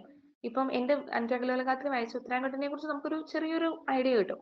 അത് ഞാൻ പോയ സ്ഥലമല്ല, പക്ഷെ എനിക്ക് പോകാൻ പറ്റാത്ത സാഹചര്യം ആയതുകൊണ്ട് ഞാൻ എൻ്റെ ഒരു ഫ്രണ്ടിനെ, അവിടെ അടുത്തുള്ള ഒരാളുണ്ടായിരുന്നു, അപ്പൊ ഡൽഹിയിൽ വർക്ക് ചെയ്യുന്നത്, അപ്പൊ ആളെ പറഞ്ഞു വിട്ടിട്ട് അവിടുത്തെ കാര്യങ്ങളെല്ലാം നോക്കി കണ്ടുപിടിച്ചിട്ടാണ് ഞാൻ എഴുതുന്നത്. കാരണം നമുക്ക് ഒരിക്കലും, ഞാൻ പറഞ്ഞ നമുക്ക് തെറ്റായിട്ടൊരു കാര്യം നമുക്ക് പറയാൻ പറ്റില്ല, അല്ലെങ്കിൽ ഇല്ലാത്തൊരു കാര്യം നമുക്ക് ഓഡിയൻസിന്റെ അടുത്ത് കൊടുക്കാൻ പറ്റില്ല. അപ്പം അതൊക്കെ ഞാൻ ഇതൊക്കെ റൈറ്റിങ്ങിലോട്ട് വരണം എന്നുണ്ടെങ്കിൽ അതായിരുന്നു. പിന്നെ ഞങ്ങൾക്ക് കുറെ നാൾ ലീവ് വന്നു. കോളേജിൽ എന്തോ ഒരു കേസ് വന്ന് 2 വീക്സോളം കോളേജ് ഷട്ട് ഡൗൺ ചെയ്തു. അപ്പോൾ ആ ഒരു ടൈമിൽ എന്റെ കയ്യിൽ ശരിക്കും ഒരു ബണ്ടിൽ ബുക്സ് ഉണ്ടായിരുന്നു. അപ്പൊ ഞാൻ ഒരുപാട് ബുക്സ് ഡേ നൈറ്റ് ഇരുന്ന് ഫുഡ് കഴിക്കാൻ മാത്രം റൂമിൽ നിന്ന് ഇറങ്ങും, അതുപോലെ ഇരുന്ന് ഞാൻ ബുക്സ് വായിക്കായിരുന്നു.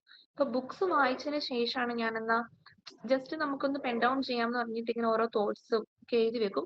പിന്നെ ഞാൻ ഓർത്തെങ്കിൽ വൈക്കാണ്ടേ, എന്നെക്കാളും പറ്റുന്നവരുണ്ടാവാം, ചിലപ്പോൾ എന്നെക്കാളും ടാലന്റ് കുറഞ്ഞവരുണ്ടാവാം, സൂപ്പർ ടാലന്റഡ് ആയിട്ടുള്ള ആളുകൾ ഉണ്ടാവാം, ഗിഫ്റ്റഡ് ആയിട്ടുള്ള ആളുകൾ ഉണ്ടാവാം. അപ്പൊ ഞാൻ വിചാരിച്ചു, okay let's give A try എന്നുള്ള രീതിയിൽ എഴുതിയതാ.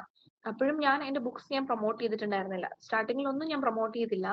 അപ്പോഴും ഞാൻ പബ്ലിഷേഴ്സിന്റെ അടുത്ത് പറഞ്ഞത് ലൈക്ക് കുറച്ച് ഒരു 2 വീക്ക് കഴിയട്ടെ, ബുക്ക് പോട്ടെ, ബുക്കൊക്കെ പോട്ടെ, ആളുകൾ വായിക്കട്ടെ, വായിച്ചിട്ട് റിപ്ലൈ തരട്ടെ, എന്നിട്ട് നമുക്ക് നോക്കാം. ലൈക്ക് എനിക്കറിയില്ലല്ലോ, എനിക്ക് വലിയ ഞാൻ പറഞ്ഞ എനിക്ക് റൈറ്റിംഗ് ബാക്ക്ഗ്രൗണ്ട് ഇല്ലാത്തത് കൊണ്ട് ആളുകൾ എങ്ങനെ ബുക്ക് അക്സെപ്റ്റ് ചെയ്യോ ഇല്ലയോ നമുക്ക് അറിയില്ല. സോ നമുക്ക് പ്രൊമോട്ട് ചെയ്യണ്ട. കാരണം കൊള്ളില്ലാത്തൊരു ബുക്ക് വാങ്ങിച്ച് വെറുതെ ആളുകളുടെ പൈസ കളയണ്ടല്ലോ. ഒന്നാമതെ ബുക്സിനൊക്കെ നല്ല വിലയാ. അതായിരുന്നു ഞാൻ പബ്ലിഷേഴ്സിന്റെ അടുത്ത് പറഞ്ഞത്. പക്ഷെ ബുക്സ് പോയി 2 ദിവസത്തിന് ശേഷം തൊട്ട് എനിക്ക് റിപ്ലൈസ് വരാൻ തുടങ്ങി. അപ്പം ലൈക്ക് ഐ അണ്ടർസ്റ്റുഡ് ലൈക്ക് ഇത് ആളുകളുടെ ഉള്ളിൽ ഡൈജസ്റ്റ് ആവുന്ന കാര്യമാണ്. ഇങ്ങനത്തെ വർക്ക്സ് ആളുകൾ അക്സെപ്റ്റ് ചെയ്യുന്നതാണ് എന്ന് എനിക്ക് മനസ്സിലായി. അപ്പോഴാണ് ലൈക്ക് നമുക്ക് ഇത് പ്രൊമോട്ട് ചെയ്യാം എന്നുള്ള രീതിയിൽ വന്നത്. പിന്നെയാണ് ലൈക്ക് ഞാൻ തന്നെ വായിക്കുമ്പോൾ ഞാൻ ആലോചിക്കും, ഓ ഗോഡ്, ഞാൻ തന്നെയാണ് ഇത് എഴുതിയത്. ചില ലൈൻസ് ഒക്കെ വായിക്കുമ്പോൾ ഞാൻ ആലോചിക്കും, ഇത്രയും തോട്ടൊക്കെ അന്ന് എന്റെ ഉള്ളിൽ ഉണ്ടായിരുന്നോ? കാരണം ലൈക്ക് ഞാൻ എഴുതുന്ന സമയത്ത് ഐ വാസ് ജസ്റ്റ് 23 ഇയേഴ്സ് ഉള്ള സമയത്താണ് ഞാൻ ബുക്ക് എഴുതുന്നത്. അപ്പോ ഞാൻ 23-24 ആ ഒരു ടൈമിലായിരുന്നു ഞാൻ എഴുതുന്നത്. അപ്പോൾ ഞാനോർത്ത് ആ ഒരു പ്രായത്തിലുള്ള ഒരു കുട്ടിക്ക് പറയാൻ ഒരുപാട് എക്സ്പീരിയൻസ് ഇല്ല, ഒരുപാട് ജീവിത എക്സ്പീരിയൻസിലൂടെ കടന്നു പോകുന്ന ഒരാളല്ല ഞാൻ. ലൈക്ക് അതിലൂടെ അങ്ങനെ കടന്നു പോയിട്ടില്ല. ആകെ കുറച്ച് യാത്ര ചെയ്യും. ഞാൻ എല്ലായിടത്തും ഞാൻ ഒറ്റയ്ക്കാ പോവാ. എന്റെ പാരന്റ്സിന് ലൈക്ക് അങ്ങനത്തെ പ്രശ്നമൊന്നും ഇല്ലാത്തത് കൊണ്ട് എവിടെ വേണേലും പോകുന്നതിനൊന്നും കുഴപ്പമില്ല. ലൈക്ക് ഒരുപാട് ഞാൻ യാത്ര ചെയ്തിട്ടുണ്ട്. അപ്പൊ എന്റെ ഉള്ളിൽ എന്നെ കൺമുന്നിൽ പോകുന്ന ഒരാൾ, ഇപ്പം നാളെ എനിക്ക് എന്തെങ്കിലും സംഭവിച്ചാലേ, നാളെ ഞാൻ ലൈക്ക് നെഗറ്റീവായിട്ട് തന്നെ ഞാൻ ലൈക്ക് എനിക്ക് എന്തെങ്കിലും മരിച്ചു പോവോ, അല്ലെങ്കിൽ എനിക്ക് എന്തെങ്കിലും സംഭവിച്ചിട്ടുണ്ടെങ്കിലും എന്റെ ജീവിതത്തിൽ കടന്നുപോയ ആളുകളെ ഞാൻ ഓർക്കുന്നുണ്ടെന്ന് അവരറിയണം. അതുകൊണ്ടാണ് ഞാൻ കൂടുതലും എന്റെ ലൈഫിൽ നിന്ന് തന്നെ ബുക്സിൽ എഴുതാൻ നോക്കുക. അവരെന്തെങ്കിലും ലൈക്ക് ബുക്ക് ഫേമസ് ആവുന്നൊന്നും അറിഞ്ഞിട്ടല്ല എഴുതിയത്. പക്ഷേ സ്റ്റിൽ ഇവരിങ്ങനെ ഓർക്കും, ഓ ഈ കുട്ടിയുടെ കാര്യം അല്ലെങ്കിൽ ഈ കുട്ടിയുടെ ലൈഫിൽ ഇങ്ങനെ ഒരു സംഭവിച്ചിട്ടുണ്ടല്ലോ, അല്ല അത് ഞാനാണെന്ന് ഭാവിയിൽ ഇവർ ഓർക്കണം. ഈ കുട്ടി ഇത് ഓർത്തിട്ടുണ്ടായിരുന്നല്ലോ, ഈ ചെറിയ കാര്യങ്ങൾ പോലും ഈ കുട്ടിക്ക് പ്രഷ്യസ് ആയിരുന്നല്ലോ എന്നുള്ളൊരു കാര്യം മറ്റുള്ളവർ ഓർക്കും. അതുകൊണ്ടാണ് ഞാൻ കൂടുതലും ഇമാജിനേഷനിലോട്ടോ ഫിക്ഷനിലോട്ടോ പോവാതെ, വേറൊരാളുടെ റെഫറൻസ് എടുക്കാതെ, കുട്ടി ചോദിച്ച പോലെ വേറൊരാളുടെ റെഫറൻസ് എടുക്കാതെ എന്റെ ലൈഫിൽ നിന്ന് തന്നെ ഞാൻ കാര്യങ്ങളെ ലൈക്ക് പിക്കപ്പ് ചെയ്തത് അതുകൊണ്ടാണ്. ലൈക്ക് എന്റെ ലൈഫിൽ നടന്ന കാര്യങ്ങൾ പിന്നീട് ഒരു കാലത്ത് ഞാൻ നോക്കുമ്പോൾ എന്റെ ഓർമ്മകളായി പോവാതെ എനിക്കത് എന്റെ മെമ്മറീസ് ആയിട്ട്, അല്ലെങ്കിൽ ലൈക്ക് ഞാനത് പെൻ ഡൗൺ ചെയ്ത് വെച്ചിട്ടുണ്ടാവണം.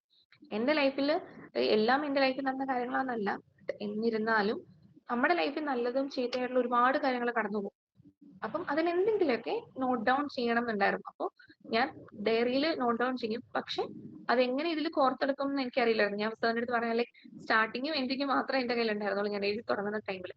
പിന്നീടാണ് ഞാനിങ്ങനെ ആലോചിച്ച് വരുമ്പോൾ, ഓക്കെ ഇന്നിങ്ങനെ സംഭവിച്ചിട്ടുണ്ടായിരുന്നല്ലോ, അന്ന് അങ്ങനെ സംഭവിച്ചിട്ടുണ്ടായിരുന്നല്ലോ, അതെന്തുകൊണ്ട് നമുക്ക് ഇവിടെ കൊണ്ടുവന്നു കൂടാ, അങ്ങനെ അങ്ങനെ ഇരുന്ന് ആലോചിച്ച് എഴുതി ലൈക്ക് അത് ഓഡിയൻസ് ഏറ്റെടുത്തതിന് ശേഷമാണ് ഇപ്പം ഞാൻ ഈ ജൂലിയ തോമസ് ആയി. ഇല്ലെന്നുണ്ടായിരുന്നെങ്കിൽ ഞാൻ ഒരു JPM BEd കോളേജ് ഒരു BEd പഠിക്കണം, ഒരു സാധാരണ ഒരു ജൂലിയ തോമസ് ആയി. ലൈക്ക് ഞാനത് കൂടുതലും കടപ്പെട്ടിരിക്കുന്നത് എന്റെ റീഡേഴ്സിന്റെ അടുത്ത് തന്നെയാണ്.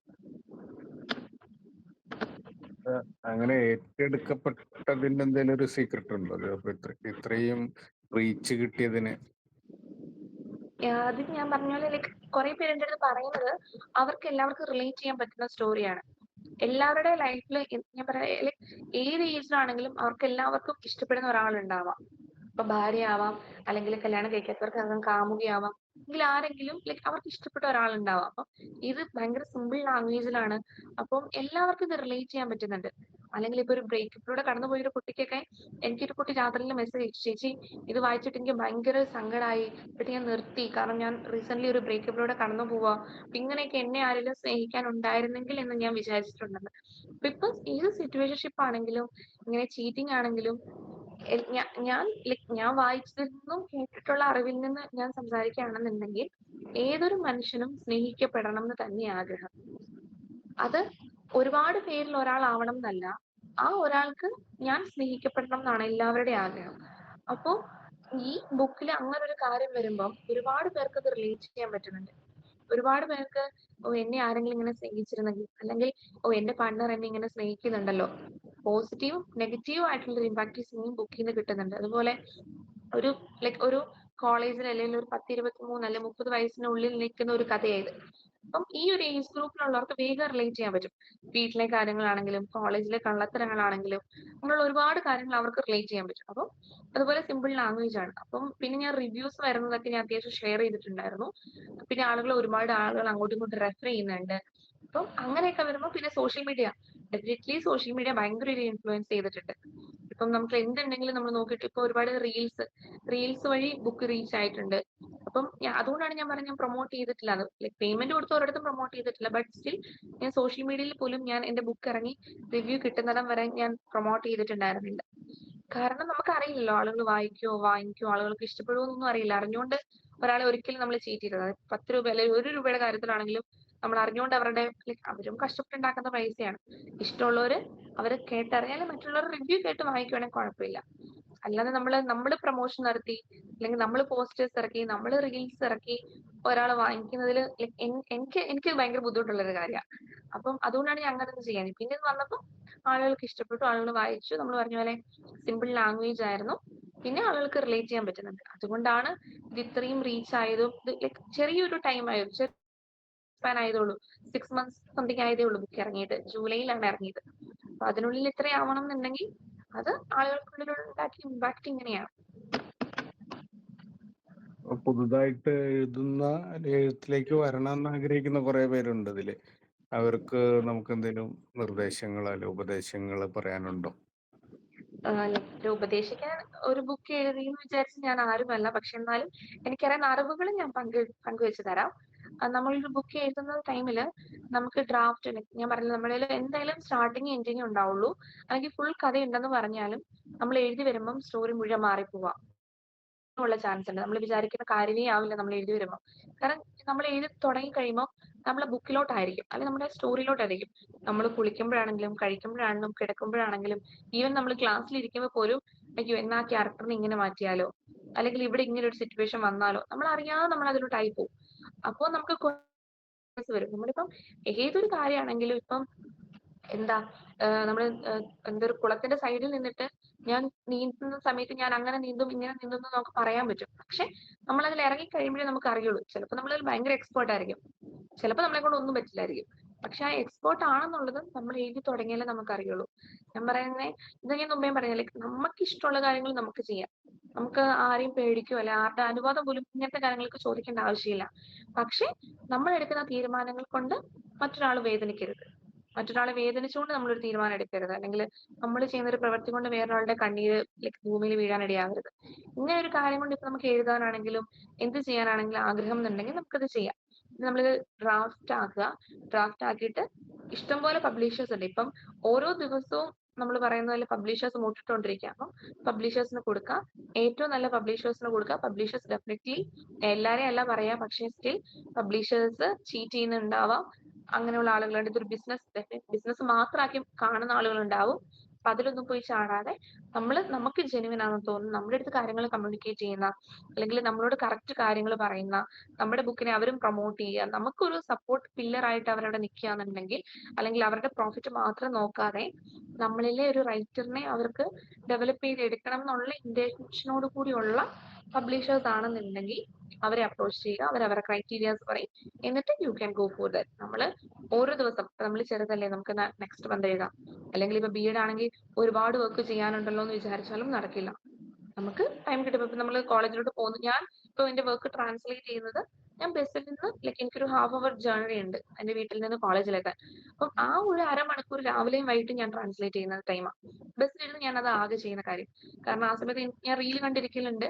പക്ഷെ എന്നാൽ അപ്പൊ ഞാൻ തന്നെ വിചാരിക്കും വീട്ടിൽ വന്ന് എനിക്ക് എഴുതാനുണ്ടല്ലോ, അപ്പൊ എനിക്ക് വർക്ക് നടക്കില്ല, അല്ലെങ്കിൽ ഇത് ഞാൻ പെയിന്റിങ് ആവും, പിന്നെ എനിക്ക് ഉറങ്ങാതിരിക്കേണ്ടി വരും. അപ്പം ടൈം ടേബിൾ മുഴുവൻ മാറില്ല എന്ന് വിചാരിച്ച് ഞാനത് ചെയ്യും. അപ്പം നമുക്ക് ചെയ്യണം എന്നുണ്ടെങ്കിൽ നമ്മുടെ മുന്നിൽ ഒരുപാട് വാതിലുകൾ തുറക്കും. പക്ഷെ നമുക്ക് ചെയ്യണ്ടെന്ന് വിചാരിച്ച വേണ്ട കുറച്ചുകൂടെ കഴിയട്ടെ എന്ന് വിചാരിച്ച് നീണ്ടുപോകും. പക്ഷെ ട്രസ്റ്റ് മീ, കഴിഞ്ഞു പോകുന്ന ഓരോ മിനിറ്റും ഭയങ്കര വിലപ്പെട്ടതാണ്. ഇത്രയും നാളത്തെ എന്റെ ലൈഫിൽ നിന്ന് ഞാൻ പറയാണ്, കഴിഞ്ഞു പോകുന്ന ഓരോ കാര്യം. കാരണം ഇതെനിക്ക് നേരത്തെ തോന്നിയ ഒരു കാര്യമായിരുന്നു, എഴുതിയാലോ എന്നുള്ളത്. പിന്നെ ഞാൻ തോന്നി എനിക്കൊന്നും എഴുതാനുള്ള കഴിവില്ല, അല്ലെങ്കിൽ ഞാനൊക്കെ എഴുതിയാൽ ആരാ വായിക്കാന്നായിരുന്നു. പക്ഷെ ഇപ്പോഴും ഞാൻ ആ സെയിം തോട്ടിലൂടെ പോയിട്ടുണ്ടായിരുന്നെങ്കിൽ ഇന്ന് ഞാൻ നിങ്ങളുടെ അടുത്ത് സംസാരിക്കില്ല. ഇല്ലെന്നുണ്ടെങ്കിൽ എന്നെ ആരും അറിയിച്ചു പോലും ഇല്ല. ഇപ്പോഴും ഞാൻ അങ്ങനെ ഒരുപാട് സോഷ്യലി പോകുന്ന ആളോ അങ്ങനെ ഒരുപാട് പ്രോഗ്രാംസിന് പോവോ അങ്ങനെ ഒന്നും ചെയ്യുന്ന ഒരാളല്ല. പക്ഷെ എനിക്ക് ഞാൻ പറഞ്ഞില്ല, എന്റെ ബുക്ക് വായിക്കണം, എന്റെ ബുക്ക് ആളുകൾ വായിച്ച് അവർക്ക് എന്തെങ്കിലും ഒരു ഉപകാരം അതിൽ നിന്ന് ഉണ്ടാവണം, ഒരു പോയിന്റ് എങ്കിലും അവർക്ക് ഉണ്ടാവണം. അതുപോലെ ആ ഒരു തോട്ടിലോട്ട്. അല്ലാതെ ഇതിൽ നിന്ന് ബുക്ക് വിറ്റ് കിട്ടുന്ന പൈസ കൊണ്ട് നമുക്ക് നാളെ വീട് വെക്കാന്നോ, അല്ലെങ്കിൽ നമുക്ക് നാളെ ഒരു സ്വന്തമായിട്ട് ഒരു ബിസിനസ് തുടങ്ങാന്നോ ഒരു സ്കൂൾ തുടങ്ങാന്നോ ഒന്നും, ട്രസ്റ്റ് മീ, അങ്ങനെ ഒന്നും വിചാരിച്ചിട്ട് കാര്യമില്ല. നമുക്കിത് വലിയ പ്രോഫിറ്റ് ഉള്ളൊരു കാര്യമോ അങ്ങനെയുള്ള ഒന്നും അല്ല. പക്ഷെ നമുക്ക് നമ്മുടെ പാഷനെ നമുക്ക് പിന്തുടരാൻ പറ്റും. അപ്പം ഡെഫിനറ്റ്ലി നമുക്ക് ഇഷ്ടമുണ്ടെങ്കിൽ you can go for that. അല്ല, you should go for that. കുട്ടികളൊന്നും ചോദിച്ചില്ല കേട്ടോ. ഞങ്ങൾ വയസ്സായ ആളുകളാണ് ഈ ചോദിച്ചുകൊണ്ടിരിക്കുന്നത്. അതിനിടയിൽ ഒന്ന് ചോദിച്ചോട്ടെ ജുലിയ, ആദ്യത്തെ ഒരു പുസ്തകം ഇംഗ്ലീഷിലായിരുന്നു എന്ന് പറഞ്ഞല്ലോ. അപ്പോ അതിന്റെ ഒരു അതിനോടനുബന്ധിച്ചുള്ള കാര്യങ്ങൾ എന്താണ് അതിന്റെ ടൈറ്റില്, അതിനെ പറ്റി ഒന്ന് വിശദീകരിക്കാമോ? അത് അണ്ടിൽ ഹെർ ലാസ്റ്റ് ബ്രെത്ത് എന്നാണ് ടൈറ്റില്. അണ്ടിൽ ഹെർ എന്നുള്ളത് ലൈക്ക് ഹിസ് എന്നുള്ളത് വെട്ടിയിട്ടാണ് ഹെർ എന്നാക്കുന്നത്.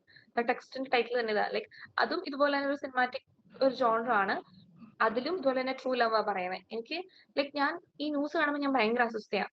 ജനുവലി പറയുകയാണെങ്കിൽ ഇങ്ങനെയുള്ള ന്യൂസ് കാണുമ്പോൾ ഭയങ്കര അസ്വസ്ഥതയാണ് ഞാൻ. ലൈക്ക് ഞാൻ ചിലപ്പോൾ ഒരു ടീച്ചർ എന്നുള്ള രീതിയിൽ ചിന്തിച്ചിട്ടാവാം. കാരണം സ്കൂളിലൊക്കെ പോകുമ്പോഴാണെങ്കിലും ഇങ്ങനെ ഈ കുട്ടികൾ ഇങ്ങനെ ഒരുപാട് കാര്യങ്ങളൊക്കെ കാണിക്കുമ്പോൾ ചിലപ്പോൾ നമ്മുടെ ഉള്ളിലുള്ള ഈഗോ ആയിരിക്കാം. നമ്മൾ ഒരുപാട് ജനറേഷൻ ഗ്യാപ്പ് ഒന്നും ഇല്ല. ചിലപ്പോൾ നമ്മളെ പഠിപ്പിച്ചതിന്റെ വ്യത്യാസമായിരിക്കാം. ഞങ്ങളുടെ അടുത്ത് ടീച്ചേഴ്സ് പറയുന്നത് നിങ്ങൾ ഇതിനോട് ഡൈജസ്റ്റ് ആവണം എന്നുള്ള രീതിയിലാണ് സ്കൂളിലെ ടീച്ചേഴ്സ് പറയാം. കാരണം നമുക്ക് ഒരാൾ വിചാരിച്ച് നമുക്ക് ആ സ്കൂൾ നന്നാക്കാൻ പറ്റില്ല, അല്ലെങ്കിൽ നമ്മൾ ഒരാൾ വിചാരിച്ച് നമുക്ക് ക്ലാസ് നന്നാക്കാൻ പറ്റില്ല. കാരണം കുട്ടികളുടെ അടുത്ത് മിണ്ടാതിരിക്കടാന്ന് പറഞ്ഞാൽ വേണ്ട ടീച്ചറെ, അല്ലെങ്കിൽ എന്താ എനിക്ക് മിണ്ടണം, അല്ലെങ്കിൽ ടീച്ചർ എന്ത് ചെയ്യും എന്ന് തിരിച്ചു ചോദിക്കുന്ന പിള്ളേരായിരിക്കും. ഞങ്ങളുടെ കൂടെ ലൈക്ക് എനിക്ക് വലിയൊരു പ്രശ്നം ഉണ്ടായിട്ടില്ല. പക്ഷെ ഞങ്ങളുടെ കൂടെ ടീച്ചിങ് പ്രാക്ടീസിന് പോയ പിള്ളേര് ഒരുപാട് കുട്ടികൾ ലൈക്ക് ഇവരെ ഹറാസ് ചെയ്യുന്നവരും കുട്ടികൾ വന്ന് തോണ്ടുന്നവരും ബ്ലൗസിന്റെ പുറകെ പിടിച്ചിങ്ങനെ തോണ്ടുന്നവരും ഒരുപാട് കുട്ടികളുണ്ട്. 5ലെയും 6ലെയും കുട്ടികൾ വരെ. അപ്പം അവരുടെ അടുത്ത് നമുക്കൊന്നും ചെയ്യാൻ പറ്റില്ല. ഒന്ന് നമ്മൾ ട്രെയിനീസ് ആണ്, നമുക്ക് അവരൊന്നും ചെയ്യാൻ പറ്റില്ല. അപ്പൊ ഇങ്ങനെയുള്ള ജനറേഷന് പക്ഷെ ഇങ്ങനെയൊക്കെ ആവുമെന്ന് ഇത് എഴുതുന്ന ടൈമിൽ എനിക്ക് അറിയില്ലായിരുന്നു കേട്ടോ, നമ്മുടെ ജനറേഷൻ ഇങ്ങനെയായിരിക്കും വന്ന് എത്തുക എന്നുള്ളത്. എന്റെ ഫസ്റ്റ് ബുക്ക് ഞാൻ 21 ഇയേഴ്സിൽ എഴുതിയതാണ്. അത് എഴുതുന്ന ടൈം പക്ഷെ പബ്ലിഷ് ചെയ്യാൻ ലേറ്റ് ആയെന്നുള്ളൂ. പക്ഷെ ആ ഒരു ടൈമില് ഈ ജനറേഷനെ എന്തോ ഭാഗ്യത്തിന് ലൈക്ക് ഞാൻ കണ്ട ഒരു ജനറേഷനാണ് ഇപ്പൊ ഇവിടെ വരുന്ന ജനറേഷൻ. ആ ഒരു സമയത്ത് ഞാനത് എഴുതുമ്പോൾ അതിൽ ഇതുപോലെ പറഞ്ഞു. പക്ഷെ അതില് ചീറ്റിംഗ് പറയാം. ട്രൂ ലവ് ആണ്, പക്ഷെ ഒരാൾ ചീറ്റ് ചെയ്തിട്ട് പോയി. ലൈക്ക് ഞാൻ മുമ്പേ പറഞ്ഞ പോലെ തന്നെ പുതിയ കോളേജിൽ ജോയിൻ ചെയ്യുന്ന ഒരു യങ്സ്റ്റർ ആണ്. അവൻ ആ ലൈക്ക് ഒരുപാട് നാളത്തെ ഒരു റിലേഷൻഷിപ്പ് ഉണ്ട്, സ്കൂൾ ടൈം തൊട്ടുള്ളത്. ഇവരവിടെ കോളേജിൽ ജോയിൻ ചെയ്യുന്നു. കോളേജിൽ ജോയിൻ ചെയ്ത് ഗ്രാജുവലി ആ ഉള്ള ആളോടുള്ള കോണ്ടാക്ട് പതിയെ പതിയെ കുറയുന്നു. അതനുസരിച്ച് ഇവിടെ പുതിയൊരു റിലേഷൻഷിപ്പ് മുന്നോട്ട് വരുന്നു.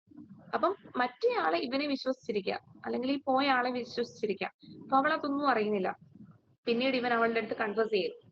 അപ്പോ ഇവള് ഭയങ്കരമായിട്ട് ഹാർട്ട് ബ്രോക്കൺ ആയി ഇങ്ങനെയൊക്കെ നിന്നു. അതിനുശേഷം ഈ കോളേജിലുള്ള പെൺകുട്ടി ഇവനെ ചീറ്റ് ചെയ്യുമ്പോൾ ഇവന് മനസ്സിലാവും ലൈക്ക് ഇതിലൊന്നും ഉണ്ടായിരുന്നില്ല, ജസ്റ്റ് ഒരു സിറ്റുവേഷൻ ഷിപ്പ് ആയിരുന്നു. അവൾക്ക് ജസ്റ്റ് ഒരു പ്ലഷറിന് വേണ്ടിയിട്ട് മാത്രമായിരുന്നു ഇവൻ എന്നുള്ള രീതിയിൽ. എന്നിട്ട് ഇവൻ തിരിച്ച് ആ കുട്ടിയുടെ അടുത്ത് ചെല്ലുന്ന ടൈമില് അവൾക്ക് ലൈക്ക് ഇവൻ എന്ന് പറഞ്ഞാൽ അവളുടെ ലോകമായിരുന്നു. അപ്പം ഇവളങ്ങനെ ലൈക്ക് അവളുടെ ഫസ്റ്റ് ലവ് ആയിരുന്നു. അവൾക്ക് ഇവളെന്ന് പറഞ്ഞ അവളുടെ ലോകമായിരുന്നു.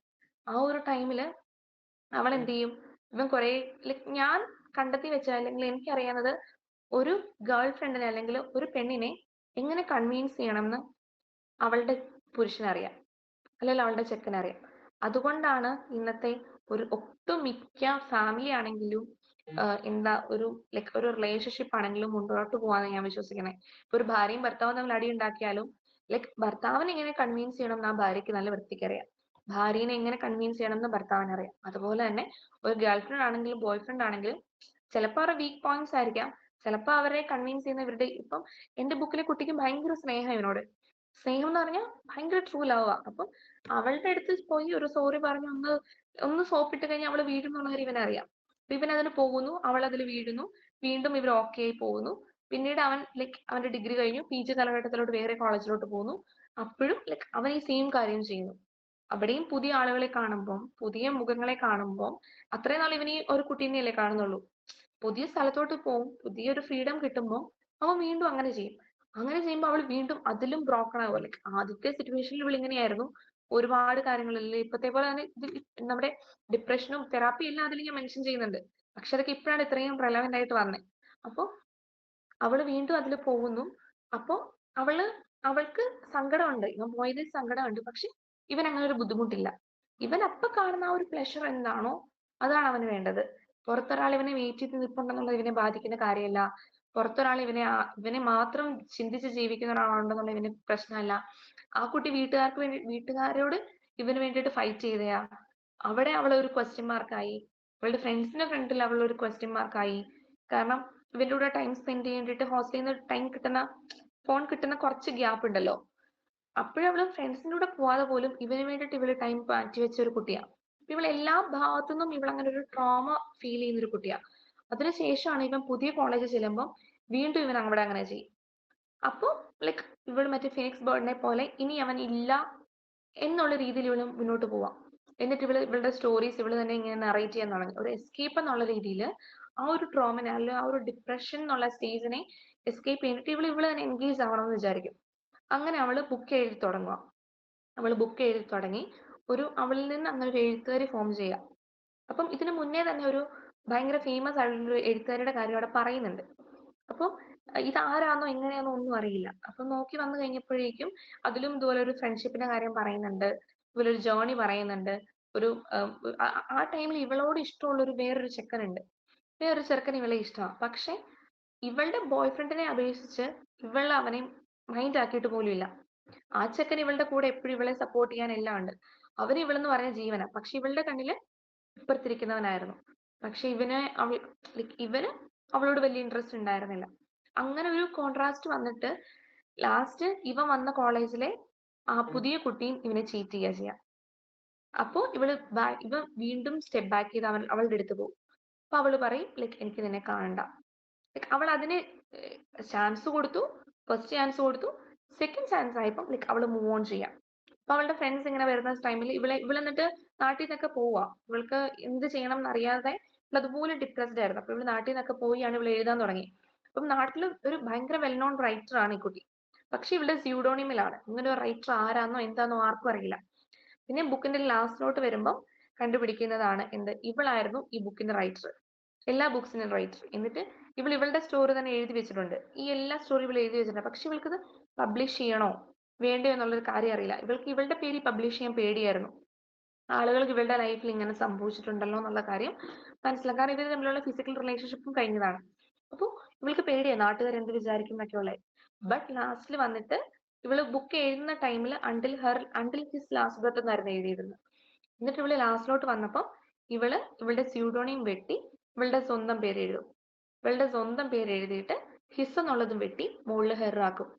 അപ്പം അണ്ടിൽ ഹിസ് ലാസ്റ്റ് ബ്രത്ത്, അതായത് അവന്റെ അവസാന ശ്വാസം വരെ ഇവളെ വിശ്വസിക്കും അല്ലെങ്കിൽ ഇവളെ സ്നേഹിക്കും എന്ന് വിശ്വസിച്ച ഒരാള് അവന്റേത് മാറി എന്റെ അന്ത്യശ്വാസം വരെ ഞാൻ അവനെ സ്നേഹിക്കും, പക്ഷെ അവൻ എന്റെ കൂടെ വേണ്ട. അതായിരുന്നു അത്. കാരണം നമുക്ക് അങ്ങനെ ഒരു ചീറ്റ് ചെയ്യുന്ന ഒരാളെ നമ്മൾ ലൈഫിലോട്ട് എടുത്തിട്ടുണ്ടെങ്കിൽ വീണ്ടും വീണ്ടും നമുക്ക് സംഭവിക്കാം. അതൊരു ഓപ്ഷണൽ ആണ്. ചിലപ്പോൾ നന്നാവുന്ന ആളുകൾ ഉണ്ടാവാം. ബട്ട് സ്റ്റിൽ അവള് സിറ്റുവേഷൻ അവള് അവസരം കൊടുത്തു, ഓപ്പർച്യൂണിറ്റി കൊടുത്തു, അവളത് അക്സെപ്റ്റ് ചെയ്തു. ബട്ട് സ്റ്റിൽ വീണ്ടും അവൻ അത് ചെയ്യുന്ന ടൈമിൽ ഇവള് വീണ്ടും അത് അക്സെപ്റ്റ് ചെയ്തിട്ടുണ്ടെങ്കിൽ ഇവളുടെ സ്നേഹത്തിന് ഒരു വാല്യൂ ഇല്ലെന്നായി പോകും. പക്ഷെ ഇവൾക്ക് വേറൊരാളെ വേണ്ടതാണ്. ഇവളെ സപ്പോർട്ട് ചെയ്യുന്ന ഇവളെ സ്നേഹിക്കുന്ന ഒരാൾ ഇവളുടെ ഒപ്പം ഉണ്ട്. അതായത് ഇവള് നിൽക്കുന്ന നാട്ടില് വേറൊരു സ്ഥലത്ത് അവള് ജോലി ചെയ്യുന്നുണ്ട്. അവനാണ് ഇവൾക്ക് എന്ത് ഹെൽപ്പ് വേണമെങ്കിലും അവൾ വന്ന് ചെയ്തു കൊടുക്കും. പക്ഷെ ഇവൾക്ക് അവനെ വേണ്ട. ഇവൾക്ക് ഇവളുടെ ബോയ് ഫ്രണ്ടിനെ തന്നെ മതി. ബട്ട് ഹസ്ബൻഡ് ആയിട്ടും വേണ്ട, ബോയ് ഫ്രണ്ട് ആയിട്ടും വേണ്ട. പക്ഷെ അങ്ങനെ ഒരാളുണ്ട്. അവൾക്കും അവളുടെ ആ ഒരു ട്രൂ ലവ് അവളോട് കാണിക്കുന്നുണ്ട്. പക്ഷെ ഇപ്പർ തന്നെ നേരെ ഓപ്പോസിറ്റ് ആയിരിക്കും നടക്കുക. അപ്പൊ നമ്മുടെ ഉള്ളിൽ ഇപ്പം ആ ഒരു മൂവിയിൽ പറയുന്ന പോലെ തൊട്ടടുത്തിരിക്കുന്ന ആളുടെ മനസ്സിൽ എന്താന്ന് നമുക്ക് പറയാൻ പറ്റില്ല. ആ ഒരു സിറ്റുവേഷനാണ്. അപ്പം ഇങ്ങനെയൊക്കെയുള്ള സിറ്റുവേഷൻസ് വരും എന്നുള്ള രീതിയിലായിരുന്നു അന്ന് ഞാനത് എഴുതിയേ. പക്ഷെ ഇന്നത് എന്തോ ദൈവാനുഗ്രഹമാണോ കഷ്ടകാലമാണോ എന്ന് എനിക്കറിയില്ല. ബട്ട് അങ്ങനെയൊക്കെ ഇപ്പൊ സംഭവിക്കുന്നുണ്ട്. അത് വളരെ മനോഹരമായിട്ട് നറേറ്റ് ചെയ്തു സ്റ്റോറി മൊത്തം. ഒരു ഫൈൻഡിങ് വൺ സെൽഫ് അല്ലേ, നമ്മളെ തന്നെ തിരിച്ചറിയുന്ന ഒരു ഘട്ടത്തിലേക്ക് വരുന്ന. അപ്പോ ഒരു ചെറിയ കാര്യം കൂടി അതോട് ചേർത്ത്, ഇപ്പൊ ഇംഗ്ലീഷിലും മലയാളത്തിലും എഴുതുന്നുണ്ട്. അപ്പൊ മലയാളത്തിലാവുമ്പോൾ നമുക്ക് നമ്മുടെ മാതൃഭാഷയാണ്, വളരെ ഫ്രീ ആയിട്ട് എഴുതാം. ഇംഗ്ലീഷിൽ വന്നപ്പോ ആ ഒരു എഴുത്തിനൊരു ഫ്ലോ അല്ലെങ്കിൽ ഒരു തടസ്സം അങ്ങനെ ആയിട്ട് എപ്പോഴെങ്കിലും തോന്നിയിട്ടുണ്ടോ? അല്ല കാരണം ഇംഗ്ലീഷ് 21 വയസ്സ് ആ സമയത്താണല്ലോ എഴുതിയെന്ന് പറഞ്ഞത്. അല്ല അപ്പൊ ഒരു ഫ്രീ ഇംഗ്ലീഷും ഫ്ലോ ഓഫ് നമുക്ക് തോട്ട്സ് തന്നെയായിരുന്നു ആ സമയത്ത് എന്നുള്ളത്. ഇല്ല നമുക്ക് ഞാൻ വിചാരിക്കുന്ന അതിൽ നിന്ന് ഞാൻ ഇങ്ങോട്ട് പോയപ്പോ ഈ വക കാര്യങ്ങൾ ഞാൻ ഒരുപാട് മെച്ചുവേർഡ് ആയി എനിക്ക് തോന്നുന്നു. ഒരുപാട് എക്സ്പീരിയൻസ് ഇല്ല, അങ്ങനെ എടുത്ത് പറയത്തക്ക ലവ് റിലേഷൻസ് ഒന്നും ഉണ്ടായിട്ടില്ല. അപ്പോ എനിക്കിങ്ങനെ ഒരുപാട് കാര്യങ്ങൾ പറയാനോ, പക്ഷെ എന്റെ ലൈഫിൽ ഞാൻ ഹോസ്റ്റലിൽ നിന്നിട്ടാണെങ്കിലും നമ്മൾ ഫ്രണ്ട്സിന്റെ എല്ലാവരും കാണുമല്ലോ, നമ്മൾ അനുഭവിക്കുന്ന ജീവിതം അല്ലെങ്കിൽ നമ്മൾ അനുഭവിക്കുന്ന കാര്യങ്ങൾ മാത്രമല്ല അനുഭവങ്ങൾ, നമ്മുടെ മുന്നിൽ കാണുന്ന എല്ലാ അനുഭവമാണെന്ന് വിശ്വസിക്കുന്ന ഒരാളാണ് ഞാൻ. അപ്പോ ഞാൻ കാണുന്ന ലൈഫുകളെല്ലാം ഇതിൽ വന്നിട്ടുണ്ട്. മറ്റേ ബുക്കിൽ വന്നേക്കുന്ന കാര്യങ്ങൾ അണ്ടിൽ ലാസ്റ്റ് ബ്രത്തിൽ വന്നിട്ടുണ്ടെങ്കിൽ എന്റെ ഫ്രണ്ട് അനുഭവിച്ച കാര്യങ്ങൾ അവള് ഫസ്റ്റ് പോയി തിരിച്ചു വരുമ്പോൾ നമ്മൾ ഫ്രണ്ട്സ് എല്ലാവരും വാൺ ചെയ്തു വേണ്ടെന്നുള്ളവരെ. പക്ഷെ അവൾക്ക് ഫ്രണ്ട്സിലും ഫാമിലിയിലും എല്ലാം മുകളിൽ അവനോടുള്ള സ്നേഹം തന്നെയായിരുന്നു. അപ്പോഴാണ് അവൾ അങ്ങനെ അക്സെപ്റ്റ് ചെയ്യുന്നത്. വീണ്ടും അത് പോയി കഴിഞ്ഞപ്പോഴാണ് ആൾക്ക് മനസ്സിലായേ ഓക്കെ സെൽഫ് ലവ് വേണം, സെൽഫ് റെസ്പെക്ട് വേണം എന്നുള്ളൊരു കാര്യം. അപ്പം അത് എക്സ്പ്രസ് ചെയ്യുന്ന ടൈമില് ഇംഗ്ലീഷ് ആണെങ്കിലും ഞാൻ സിമ്പിൾ ലാംഗ്വേജിലാണ് എഴുതിയിരുന്നത്. സിമ്പിൾ ലാംഗ്വേജിലായിരുന്നു. ഗ്രാമാറ്റിക്കൽ എറേഴ്സ് ഉണ്ടായിരുന്നു. ഞാൻ തോന്നുന്നു like degree just pass out ആയ ഒരു ടൈമിലും കണ്ടാണ് ഞാൻ എഴുതിയത്. അപ്പം ഗ്രാമാറ്റിക്കൽ എറേഴ്സ് ഉണ്ടായിരുന്നു. അപ്പം അതെല്ലാം ലൈക് ഫസ്റ്റ് ഡ്രാഫ്റ്റിൽ ഉണ്ടായിരുന്നു. പിന്നെ അത് ഫുൾ എഡിറ്റ് ചെയ്തു. പിന്നെ ഞാൻ തന്നെ എന്റെ ബുക്ക് വായിക്കുമ്പോൾ നമുക്ക് കുറെ മിസ്റ്റേക്സ് കണ്ണിപ്പെടില്ല. കാരണം നമ്മൾ കണ്ട് പോകുന്ന വേർഡ്സ് ആണല്ലോ. ഇപ്പൊ അതില് എനിക്ക് തോന്നുന്നത് എന്തോ ഫുഡിന് പകരം FOD, ഡബിൾ ഒക്ക് പകരം ഓയേ ഉള്ളൂ. പക്ഷെ ഞാനതൊന്നും കണ്ടിട്ടില്ല. ഞാൻ വായിച്ചു പോകുന്ന ടൈമിൽ ഇങ്ങനെ പോകും. പിന്നീട് ബുക്ക് വന്നിരുന്ന് ജസ്റ്റ് ചുമ്മാ ഞാൻ വായിച്ചു പോയ സമയത്താണ് ഞാൻ അത് കാണുന്നത്. അതുപോലെ ദാറ്റിന് പകരം THIT വന്നിട്ടുണ്ട്. ലൈക് നമ്മുടെ കീപാഡിന്റെ തൊട്ടടുത്തുള്ള ലെറ്റേഴ്സ് നമ്മൾ ടൈപ്പ് ചെയ്യുന്ന ടൈമിൽ അങ്ങനെ എറേഴ്സ് വന്നിട്ടുണ്ട്. അപ്പൊ നമ്മൾ എന്താ പ്രിന്റ് ചെയ്ത് ലൈക് എഡിറ്റ് ചെയ്ത് കൊടുത്ത ഡ്രാഫ്റ്റ് അല്ല അവർ പ്രിന്റിന് വിട്ടത്. പക്ഷെ അവർ എത്രയോ ബൾക്കായിട്ട് ബുക്ക് അടിച്ചത് കൊണ്ട് അവർക്കത് തീരാതെ അവർ പുതിയത് എടുക്കാൻ പറ്റില്ലായിരുന്നു. അതായിരുന്നു അവരുടെ പറ്റിയ പാട്. അപ്പോൾ ഞാൻ എഴുതിയ ടൈമിൽ ഞാൻ ആ സമയത്ത് ഇംഗ്ലീഷിലായതുകൊണ്ട് ഒരുപാട് ഇംഗ്ലീഷ് ബുക്സ് ആയിരുന്നു ഞാൻ വായിച്ചുകൊണ്ടിരുന്നത്. അപ്പം ഞാൻ വിശ്വസിക്കുന്നത്, ഇപ്പം ഞാൻ ചേതമ്പകത്തിന്റെ ബുക്സ് ഒന്നും വായിച്ചിട്ടില്ല, പക്ഷെ ഒരുപാട് ആളുകളെ ഇൻഫ്ലുവൻസ് ചെയ്തൊരു ബുക്കാണ് ചേതമ്പകത്തിന്റെ, അതുപോലെ തന്നെ ആൽക്കമിസ്റ്റ് ഒക്കെ. ഇതിലൊക്കെ എന്തെങ്കിലും ഉണ്ടോ എന്ന് എനിക്ക് അറിയില്ല, കാരണം അത് ക്രിട്ടിസൈസ് ചെയ്യാനോ എന്നെ അപ്രീഷിയേറ്റ് ചെയ്യാനോ ഞാൻ ആളല്ല. പക്ഷെ സ്റ്റിൽ ഒരുപാട് ഇന്ത്യൻസിനെ റീഡിങ്ങിലോട്ട് കൊണ്ടുവന്ന ബുക്സ് ആണ് ചേതമ്പകത്തിന്റെ. ഞാൻ വിശ്വസിക്കുന്നത് കാരണം അതിലൊന്നും ഉണ്ടായിരിക്കില്ല. ഇപ്പൊ നമ്മുടെ മലയാളത്തിലാണെങ്കിലും ആളുകൾ പറയുന്നുണ്ട്, ഒരിക്കലാണെങ്കിലും റാം കെയർ ഓഫ് ആനന്ദി ഏറ്റവും പ്രിയപ്പെട്ട എന്നോട് ഇത് മാത്രം എന്താ അതിലുള്ളതെന്ന്. അല്ലെങ്കിൽ ഇപ്പൊ എന്റെ ബുക്കാണ് അനുരാഗലോല ഗാത്രയാണെങ്കിലും ഇതിന് മാത്രം എന്ത് സാഹിത്യം അതിലുള്ളതെന്ന് ചോദിക്കുന്നുണ്ടാകും. പക്ഷെ ഒരാളെ അല്ലെങ്കിൽ ഞാൻ ഒരു 10ാം ക്ലാസ് അല്ലെങ്കിൽ ഞാൻ ഒരു ഡിഗ്രി പഠിക്കുന്ന സമയത്ത് യങ്സ്റ്റേഴ്സ് എന്തോരം റീഡേഴ്സ് ഉണ്ടോ അതിന്റെ ഒരു 3 ഇരട്ടി യങ്സ്റ്റേഴ്സ് ഉണ്ട് ഇപ്പൊ റീഡേഴ്സ് ആയിട്ട്. ഇപ്പൊ ഞാനൊരു സ്കൂളിൽ പോകുമ്പോൾ ഞാൻ പോയ സ്കൂളിലെ 4 കുട്ടികളുടെയും ഞാൻ എന്റെ ബുക്ക് കണ്ടു. അത് ഞാൻ അവിടെ ചെല്ലൂന്ന് അറിഞ്ഞിട്ടോ ഒന്നും വിചാരിച്ച് വാങ്ങി വരാല്ല. ഇവര് ആളുകള് സ്കൂളിലെ കുട്ടികള് 9ലും 10ലും പഠിക്കുന്ന പിള്ളേര്. അതുപോലെ ഞങ്ങളുടെ കോളേജിൽ നിന്ന് സെക്കൻഡ് ഇയേഴ്സ് ഹൈദരാബാദ് ട്രിപ്പ് പോയി. അവര് പോയി വന്നപ്പോ എന്നോട് പറഞ്ഞു, എടി ലൈക് നിന്റെ ബുക്ക് ട്രെയിനിൽ പോയ വേറെ 4 കുട്ടികളുടെ കയ്യിൽ 5 കുട്ടികളുടെ കയ്യിലും കണ്ട് എന്റെ ബുക്ക് കണ്ടു എന്ന് പറഞ്ഞു. അപ്പം ലൈക് ദേവർ സോ പ്രൗഡ്. അവർ ഭയങ്കര പ്രൗഡ് ആയിരുന്നു. അവർ പറഞ്ഞ് കോളേജിൽ വെച്ച് നമ്മൾ ചുമ്മാ കളിയാക്കും അങ്ങനെ ഇങ്ങനെയൊക്കെ പറയും. പക്ഷെ സ്റ്റിൽ അവിടെ പോകുന്ന ടൈമിൽ ആലുവായിൽ നിന്ന് കയറി ഹൈദരാബാദ് പഠിക്കുന്ന പിള്ളേരും വേറെ നഴ്സിംഗ് പഠിക്കുന്ന പിള്ളേരൊക്കെ, പക്ഷെ എല്ലാ ട്രെയിനിൽ പോകുന്ന മിക്ക കുട്ടികളുടെ കയ്യിൽ നോക്കിയാലും നിന്റെ ബുക്ക് കാണുന്നുണ്ടെന്ന് പറയുമ്പോൾ ഞാൻ നോക്കിയിട്ട് എന്താ പറയാ, ആ ഒരു ചലഞ്ചസ് എല്ലാത്തിലും ഉണ്ട്. ഇപ്പം മലയാളം ആണെങ്കിലും ഫസ്റ്റ് ബുക്കിൽ നമുക്ക് ചലഞ്ചസ് ഉണ്ട്, നല്ല രീതിയിൽ ചലഞ്ചസ് ഉണ്ട്. അപ്പോൾ നെക്സ്റ്റിൽ വരുമ്പോൾ അത് നമ്മൾ മേക്കപ്പ് ചെയ്ത് പോവാം എന്നുള്ളേ ഉള്ളൂ. ഒരുപാട് ചലഞ്ചസ് ഉണ്ട്. ഇപ്പൊ ഇംഗ്ലീഷിലാണെങ്കിൽ കുറച്ച് കൂടുതൽ ഉണ്ടാവാം, നമ്മൾ യൂസ് ചെയ്യുന്ന ഒരു ലാംഗ്വേജ് അല്ലല്ലോ. Thank you so much, Julia, for the very best for your future ventures also. Thank you. Thanks. Thanks a lot. കുട്ടികളെ ഒന്നും ചോദിച്ചില്ല. ഈ കവർ പേജിൽ എന്തെങ്കിലും കഥയുണ്ടോ? ഈ റാം കെയർ ഓഫ് ആനന്ദിയുടെ കുറിച്ച് പറയുന്ന പോലെ കവർ പേജ് വളരെ അട്രാക്റ്റീവ് ആണ്. എന്തെങ്കിലും ബിഹൈൻഡ് ദ സീൻ? കവർ പേജിൽ നമ്മൾ ആകെ കൊടുത്തേക്കുന്ന കന്യാകുമാരി ടു ഡെറാഡൂൺ കൊടുത്തിട്ടുണ്ട്. അത് ലൈക് ഒരു ട്രെയിൻ ജേർണി ആണെന്നുള്ളതുണ്ട്. ഈ ബുക്ക് സ്റ്റാർട്ട് ചെയ്യുന്നത് ഒരു ട്രെയിനിലാണ്, എൻഡ് ചെയ്യുന്നത് ഒരു ട്രെയിനിലാണ്. അപ്പോൾ അതാണ് ലൈക് നമ്മൾ ആ ഒരു ട്രെയിനിന്റെ തീം കൊണ്ടുവന്നത്. പിന്നെ കന്യാകുമാരി ടു ഡെറാഡൂൺ എന്ന് വെച്ചിട്ടുണ്ടെങ്കിൽ കന്യാകുമാരിയിൽ നിന്ന് സ്റ്റാർട്ട് ചെയ്യുന്ന ഒരു ട്രെയിനിൽ ഡെറാഡൂൺ വരെ പോകുന്ന ഒരു കഥയാണ് അതിൽ പറയാം. നമ്മുടെ ഫുൾ കഥ ഇതിനകത്ത് വരുന്നുണ്ട്. ഒരു പെൺകുട്ടി ഇരിക്കുന്നതുണ്ട്, അത് നമ്മുടെ ചാരു യാത്ര ചെയ്യുന്നതാണ്. അപ്പം ലൈക് നമ്മളത് ഒരു കാർട്ടൂണിസ്റ്റിക് ആയിട്ടാണ് കൊടുത്തേക്കുന്നത്. കാരണം ഞാനൊരു ഇംഗ്ലീഷ് ലിറ്ററേച്ചർ സ്റ്റുഡന്റ് ആണോ എന്ന് എനിക്കറിയില്ല. ലൈക് എനിക്ക് കളർ ഡിസ്ക്രിമിനേഷൻ അതൊക്കെ എനിക്ക് ഭയങ്കരമായിട്ട് ചോദ്യം ചെയ്യുന്ന ഒരാളാണ്. അപ്പോൾ ലൈക് നമുക്ക് അങ്ങനെ ഒരിക്കലും ഒരാളെ അങ്ങനെ പ്രൊജക്ട് ചെയ്യാൻ പറ്റില്ലല്ലോ. അപ്പൊ അതുകൊണ്ടാണ് ഒരു കാർട്ടൂണിസ്റ്റിക് ആയിട്ട് കൊടുത്തേക്കുന്നത് ആ ഒരു ഇമേജ്. എൻ്റെ അടുത്ത് കവർ പേജ് ഡിസൈൻ ചെയ്ത ചേട്ടൻ ചോദിച്ചു, മോളെ നമുക്ക് ഇങ്ങനെ ട്രെയിനിന്റെ ഡോറിൽ നിൽക്കുന്നതായിട്ട് കൊടുത്താലോ, നല്ല ഫെയർ സ്കിൻ ഉള്ള ഒരാള്, നല്ല ലെങ്തി ഹെയർ ഉള്ള ഒരാള്. ഞാൻ പറഞ്ഞു വേണ്ട, ലൈക് ഞാൻ എന്റെ ബുക്കിലാണ് ലൈക് സ്കിൻ കളറിനെ കുറിച്ചിട്ട് ഞാൻ ഡിസ്ക്രൈബ് ചെയ്യുന്നില്ല. ബാക്കി അവരുടെ എന്താ രോമകൂപങ്ങളെ ലൈക് കാലിലുള്ള രോമത്തിനെ കുറിച്ചിട്ടും അല്ലെങ്കിൽ മുടിയുടെ ലെങ്തിനെ കുറിച്ചിട്ടും വരെ ഞാൻ പറയുന്നുണ്ട്, അല്ലെങ്കിൽ തലമുടിയിൽ ചൂടുന്ന മുല്ലപ്പൂവിനെ കുറിച്ചിട്ടും പറയുന്നുണ്ട്. പക്ഷെ കളറിനെ കുറിച്ചിട്ട് ഞാൻ അങ്ങനെ പറയുന്നില്ല. അപ്പൊ എന്റെ കവർ പേജിലും അങ്ങനെ ഒരു ഇത് വരരുതെന്ന് എനിക്കുണ്ടായിരുന്നു. അത് മാത്രമേ ആകെ ഉള്ളൂ. പിന്നെ ലൈക് സ്കൈ ഉണ്ട്, ഇതിൽ ഒരു ഗ്രൗണ്ടും കൂടി ഇൻക്ലൂഡ് ചെയ്യാനൊരു പ്ലാൻ ഉണ്ടായിരുന്നു. പക്ഷെ അത് വരുമ്പോ ആ ഒരു ഇത് പോകൂല, അല്ലെ ആ ഒരു എസൻസ് പോകൂലോ എന്ന് വിചാരിച്ചിട്ടാണ് ജസ്റ്റ് ആ ഒരു ഇത് മാത്രം. പക്ഷെ അതിൽ ഫുൾ എസൻസ് ഉണ്ട്, സ്റ്റാർട്ട് ചെയ്യുന്ന ട്രെയിൻ തൊട്ട് ലാസ്റ്റ് ചെയ്യുന്ന ട്രെയിൻ വരെ ഉണ്ട്.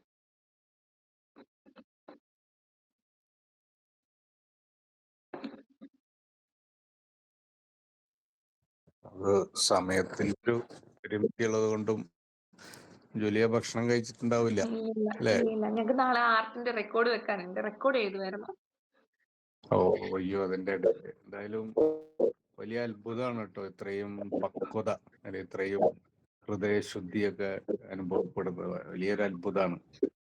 പ്രാക്ടീസും ഇതിന് ഒരുപാട് ഉപകരിക്കുന്ന രീതിയിലുള്ള അനുഭവങ്ങൾ ഉണ്ടാകട്ടെ എന്ന് ആശംസിക്കുകയാണ്. ഇന്ന് താങ്ക് യു സർ. വലിയൊരു ചർച്ചയുണ്ടായിരുന്നു അവിടെ ഈ നവോത്ഥാനവും മലയാള ഭാഷയും സാഹിത്യവും ഒക്കെ പറഞ്ഞു. അപ്പൊ അതിലിങ്ങനെ ഒരു ചർച്ച വന്നു. ഈ ശുദ്ധ പ്രണയമൊക്കെ നഷ്ടമായി ആശാന്റെ കാലത്തൊക്കെ പറഞ്ഞു പോയതൊക്കെ. അപ്പൊ ഞാന് ജൂലിയയുടെ പുസ്തകത്തെ കുറിച്ച് അവിടെ പറയുകയുണ്ടായിരുന്നു. കാര്യത്തില് ട്രാജിക് ലവ് ആണ് പറയുന്നെങ്കിലും അതിപ്പോ മറ്റേ ട്രീസിയും ജോസഫ് ആയാലും നമ്മുടെ ഇംഗ്ലീഷ് ബുക്കിലായാലും അതിനകത്തൊരു ഈ പറഞ്ഞ പോലെ കട്ടയിൽ നിന്ന് വജ്രമുണ്ടാവുന്ന പോലുള്ള ഒരു ശുദ്ധ പ്രണയം അതിനകത്തുണ്ട്. ട്രൂ ലവ് തന്നെയാണ് ജൂലിയയുടെ ഉദ്ദേശം. എനിക്ക് തോന്നുന്ന ഒരു ഇന്റലക്ച്വൽ ഓണസ്റ്റി എന്നൊക്കെ പറയില്ല, അതാണ് അത് കൃതികളിലുണ്ട്. സ്വാനുഭവങ്ങളിൽ നിന്നല്ല എന്ന് പറഞ്ഞെങ്കിലും നമ്മുടെ മനസ്സിന്റെ ഒരു റിഫ്ലക്ഷൻ ആ കൃതിയിൽ ഉടനീളമുണ്ട്, രണ്ടിലുണ്ട് എന്നുള്ളതാണ് വായിച്ച സമയത്തൊക്കെ തോന്നിയത്. പിന്നെ നേരത്തെ പറഞ്ഞ ഇംഗ്ലീഷിന്റെ കറക്ഷൻസ് ഒന്നും ചില നേരത്ത് ഫീൽ ചെയ്തില്ല, എറേഴ്സ് ഒന്നും ഫീൽ ചെയ്യാതെ തന്നെ ഇംഗ്ലീഷ് ബുക്ക് വായിക്കാൻ സാധിച്ചിട്ടുണ്ട്. എന്തായാലും ആ പുതിയ പതിപ്പ് വരുമ്പോൾ ഒന്ന് അറിയിക്കണം, ഞങ്ങളെല്ലാവരും വാങ്ങാം. എന്തായാലും മലയാളികളെ ഇപ്പോൾ വായിപ്പിക്കാനും ചിന്തിപ്പിക്കാനും ഈ പുസ്തകം അതിൻ്റെ കൂടെ സ്നേഹിപ്പിക്കാനും പ്രേരണ ചെലുത്തുന്നുണ്ടെന്ന് ഞാൻ പറയേണ്ട ആവശ്യമില്ല. പുസ്തകത്തിന്റെ വായനക്കാരും വിൽപ്പന അത് സൂചിപ്പിക്കുന്നുണ്ട് എന്നുള്ളതാണ്. എനിക്ക് ഫീൽ ചെയ്തത് ഈ പുസ്തകം വായിച്ചു കഴിഞ്ഞപ്പോൾ നമ്മളൊരു ട്രെയിനിനല്ല, അത് പേഴ്സണൽ ഇതായിരിക്കും, ഒരു പള്ളിയിലൊക്കെ പോയി പ്രാർത്ഥിച്ച് കുറച്ചു നേരം ഇരുന്ന് പുറത്തേക്ക് ഇറങ്ങിയ ഒരു ഫീലാണ്. എന്തോ ഒരു കഥാസിസ് അതിനകത്ത് വായനയിൽ സംഭവിക്കുന്നുണ്ടെന്നുള്ളതാണ്. ഈ സ്നേഹസങ്കല്പം ഒരുപക്ഷെ ഭാവിയിൽ ഈ നോവലിനെ കുറിച്ചുള്ള പഠനങ്ങളൊക്കെ വരും. എന്തായാലും അതില് ഈ സ്നേഹത്തിന്റെ നശ്വരത, ഒരു വിശ്വാസക്കുറവ് അത് വല്ലാതെ ഉണ്ട്. സ്നേഹത്തെക്കുറിച്ചുള്ള ഭയം, രണ്ടുപേരിരുന്ന് ഒരു ഒരു പൂന്തോട്ടത്തിലിരുന്ന് സംസാരിക്കുന്നു കാണുമ്പോൾ പോലും ഭയം തോന്നുന്ന ഒരു കാലം, അത് ഇതില് ഉടനീളം അനുഭവപ്പെട്ടിരുന്നുണ്ട്. അതുപോലെ അപ്രതീക്ഷിതമായിട്ട് എന്തെങ്കിലും സംഭവിക്കും എന്നുള്ള ഒരു മുൻവിധിയൊക്കെ മനുഷ്യ സ്നേഹത്തിനോടൊക്കെ ഇത് വായിക്കുമ്പോൾ ഇങ്ങനെ തോന്നുകയാണ്. ചിരിക്കുന്നുണ്ടെങ്കിലും എവിടേക്കോ സങ്കടത്തിന്റെ മണം ഉള്ള പേജുകളാണ് ഇത് മുഴുവനും. അപ്പൊ അങ്ങനെയൊക്കെയുള്ള കുറേ നോട്ടങ്ങൾ ഏതൊരാൾക്കും ഈ പുസ്തകത്തിൽ നിന്ന് കിട്ടുന്നുണ്ട്. എന്തായാലും വലിയ സന്തോഷം ജൂലിയ, ഇത്രയും തിരക്കുകൾക്കിടയിൽ ബി.എഡിന്റെ തിരക്കും എഴുത്തിന്റെ തിരക്കിന്റെ ഇടയിലൊക്കെ വന്നതില് നമുക്ക് സൗഭാഗ്യമാണ്. ഇങ്ങനൊരു സൗഭാഗ്യ എന്ന് പറഞ്ഞൊരു വായനക്കാരി നമ്മുടെ കൂട്ടത്തിൽ ഉണ്ടായത്. ഇപ്പൊ കുറെ പുസ്തകങ്ങളായി സൗഭാഗ്യ ഈ സീരീസിൽ വായിച്ച് സംസാരിക്കുന്നത്. സൗഭാഗ്യ കുറച്ച് ദിവസമായിട്ടുള്ളൂ ഈ പുസ്തകം കിട്ടിയിട്ടുണ്ടെന്നാണ് എൻ്റെ ഒരു അറിവ്. ആ കുറച്ച് ദിവസങ്ങൾ കൊണ്ട് തന്നെ ആൾ അതിനെക്കുറിച്ച് വിശദമായി വായിച്ച് എത്ര ഭംഗിയായിട്ടാണ് അവതരിപ്പിച്ച്, നല്ലൊരു വോയിസ് മോഡുലേഷനും ഒരു പ്രത്യേക രീതിയിലുള്ള ഒരു ശബ്ദ സൗന്ദര്യം സൗഭാഗ്യക്ക് ഉണ്ടെന്നുള്ളതും സന്തോഷം. സൗഭാഗ്യക്ക് പ്രത്യേകം അപ്രിസിയേഷൻ പറയാണ്. അതുപോലെ നമുക്ക് നല്ലൊരു മോഡറേറ്റർ ദിവ്യ ബിജു ഇത്രയും നേരം ഭക്ഷണമൊന്നും കഴിക്കാണ്ട് നമ്മളെ കൂടെ ഉണ്ട്. ദിവ്യയ്ക്കും പ്രത്യേകം ഒരു സന്തോഷം പറയാണ്. സൗന്ദര്യം നല്ല രീതിയിൽ സ്വാഗതം പറഞ്ഞു. ഇനി സ്വാതിയാണ് നന്ദി പറഞ്ഞു, സ്വാതിക്കും പ്രത്യേകം താങ്ക്സ് പറയാണ്. എന്തായാലും ഇത് ഒരു മറക്കാനാവാത്ത വ്യാഴാഴ്ച വായനാഴ്ച എപ്പിസോഡായിരിക്കും ജൂലിയ. കാരണം റാം കെയർ ഓഫ് ആനന്ദിയുടെ അഖിലായാലും നേരത്തെ പറഞ്ഞ നിമ്നയായാലും ഇപ്പൊ കുറച്ചു ദിവസം മുമ്പാണ് നമ്മുടെ ഓടെഴുതിയ കൂട്ടുകാരിയും ഒക്കെ ഇതിൽ പങ്കെടുത്തിരുന്നു. ഇത്രയും നേരം അങ്ങനെ കുറേ നേരം അവർക്ക് സംസാരിച്ചിട്ടും ഒരു തിരക്കുണ്ടെന്ന് പറഞ്ഞ് കിറ്റ് ചെയ്യണതൊന്നും ഉണ്ടായിട്ടില്ല. അപ്പൊ അതൊക്കെ ഞങ്ങളുടെ കുട്ടികളുടെയും കൂടെ ഒരു ഭാഗ്യമായിട്ട് കണക്കാക്കുകയാണ്. എന്നെങ്കിലും ഒരു ദിവസം കട്ടപ്പന വരുമ്പോൾ കാണാൻ സാധിക്കുമെന്ന് വിചാരിക്കുന്നു. അപ്പൊ എല്ലാവിധ ഭാവങ്ങളും എഴുത്തിൽ പറയുകയാണ്. നമുക്ക് ദിവ്യ, നമുക്ക് വൈൻഡപ്പ് ചെയ്യാം കേട്ടോ. Thank you. Thank you sir, thank you so much. നന്ദി പറയുന്നതിനായി ഒന്നാം വർഷ B.Ed ഇംഗ്ലീഷ് വിദ്യാർത്ഥിനിയായ സ്വാതിയെ ക്ഷണിച്ചുകൊള്ളുന്നു.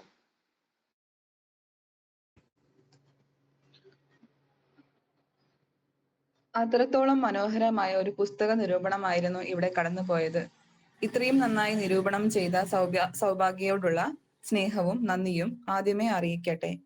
ഈ പരിപാടിക്ക് വേണ്ട സപ്പോർട്ട് നൽകുന്ന ബഹുമാനപ്പെട്ട principal doctor Susmitha miss, teacher കോർഡിനേറ്റേഴ്സായ കൃഷ്ണകുമാർ മാഷ്, ഹീര മിസ് എന്നിവരോട് നന്ദി അറിയിക്കുന്നു. ഈ പരിപാടിയോട് സഹകരിച്ച, ഈ പരിപാടി ശ്രവിച്ച എല്ലാ പുസ്തക പ്രേമികളോടും നന്ദിയും സ്നേഹവും അറിയിക്കുന്നു.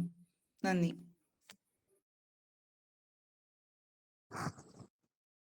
അപ്പോ ജൂലിയ ഇനി വിളിക്കുന്നില്ല കേട്ടോ, എന്തായാലും തിരക്കുകളാണല്ലോ. സന്തോഷം. Thank you. Thank you, sir. Thank you so much. Thank you, ma'am.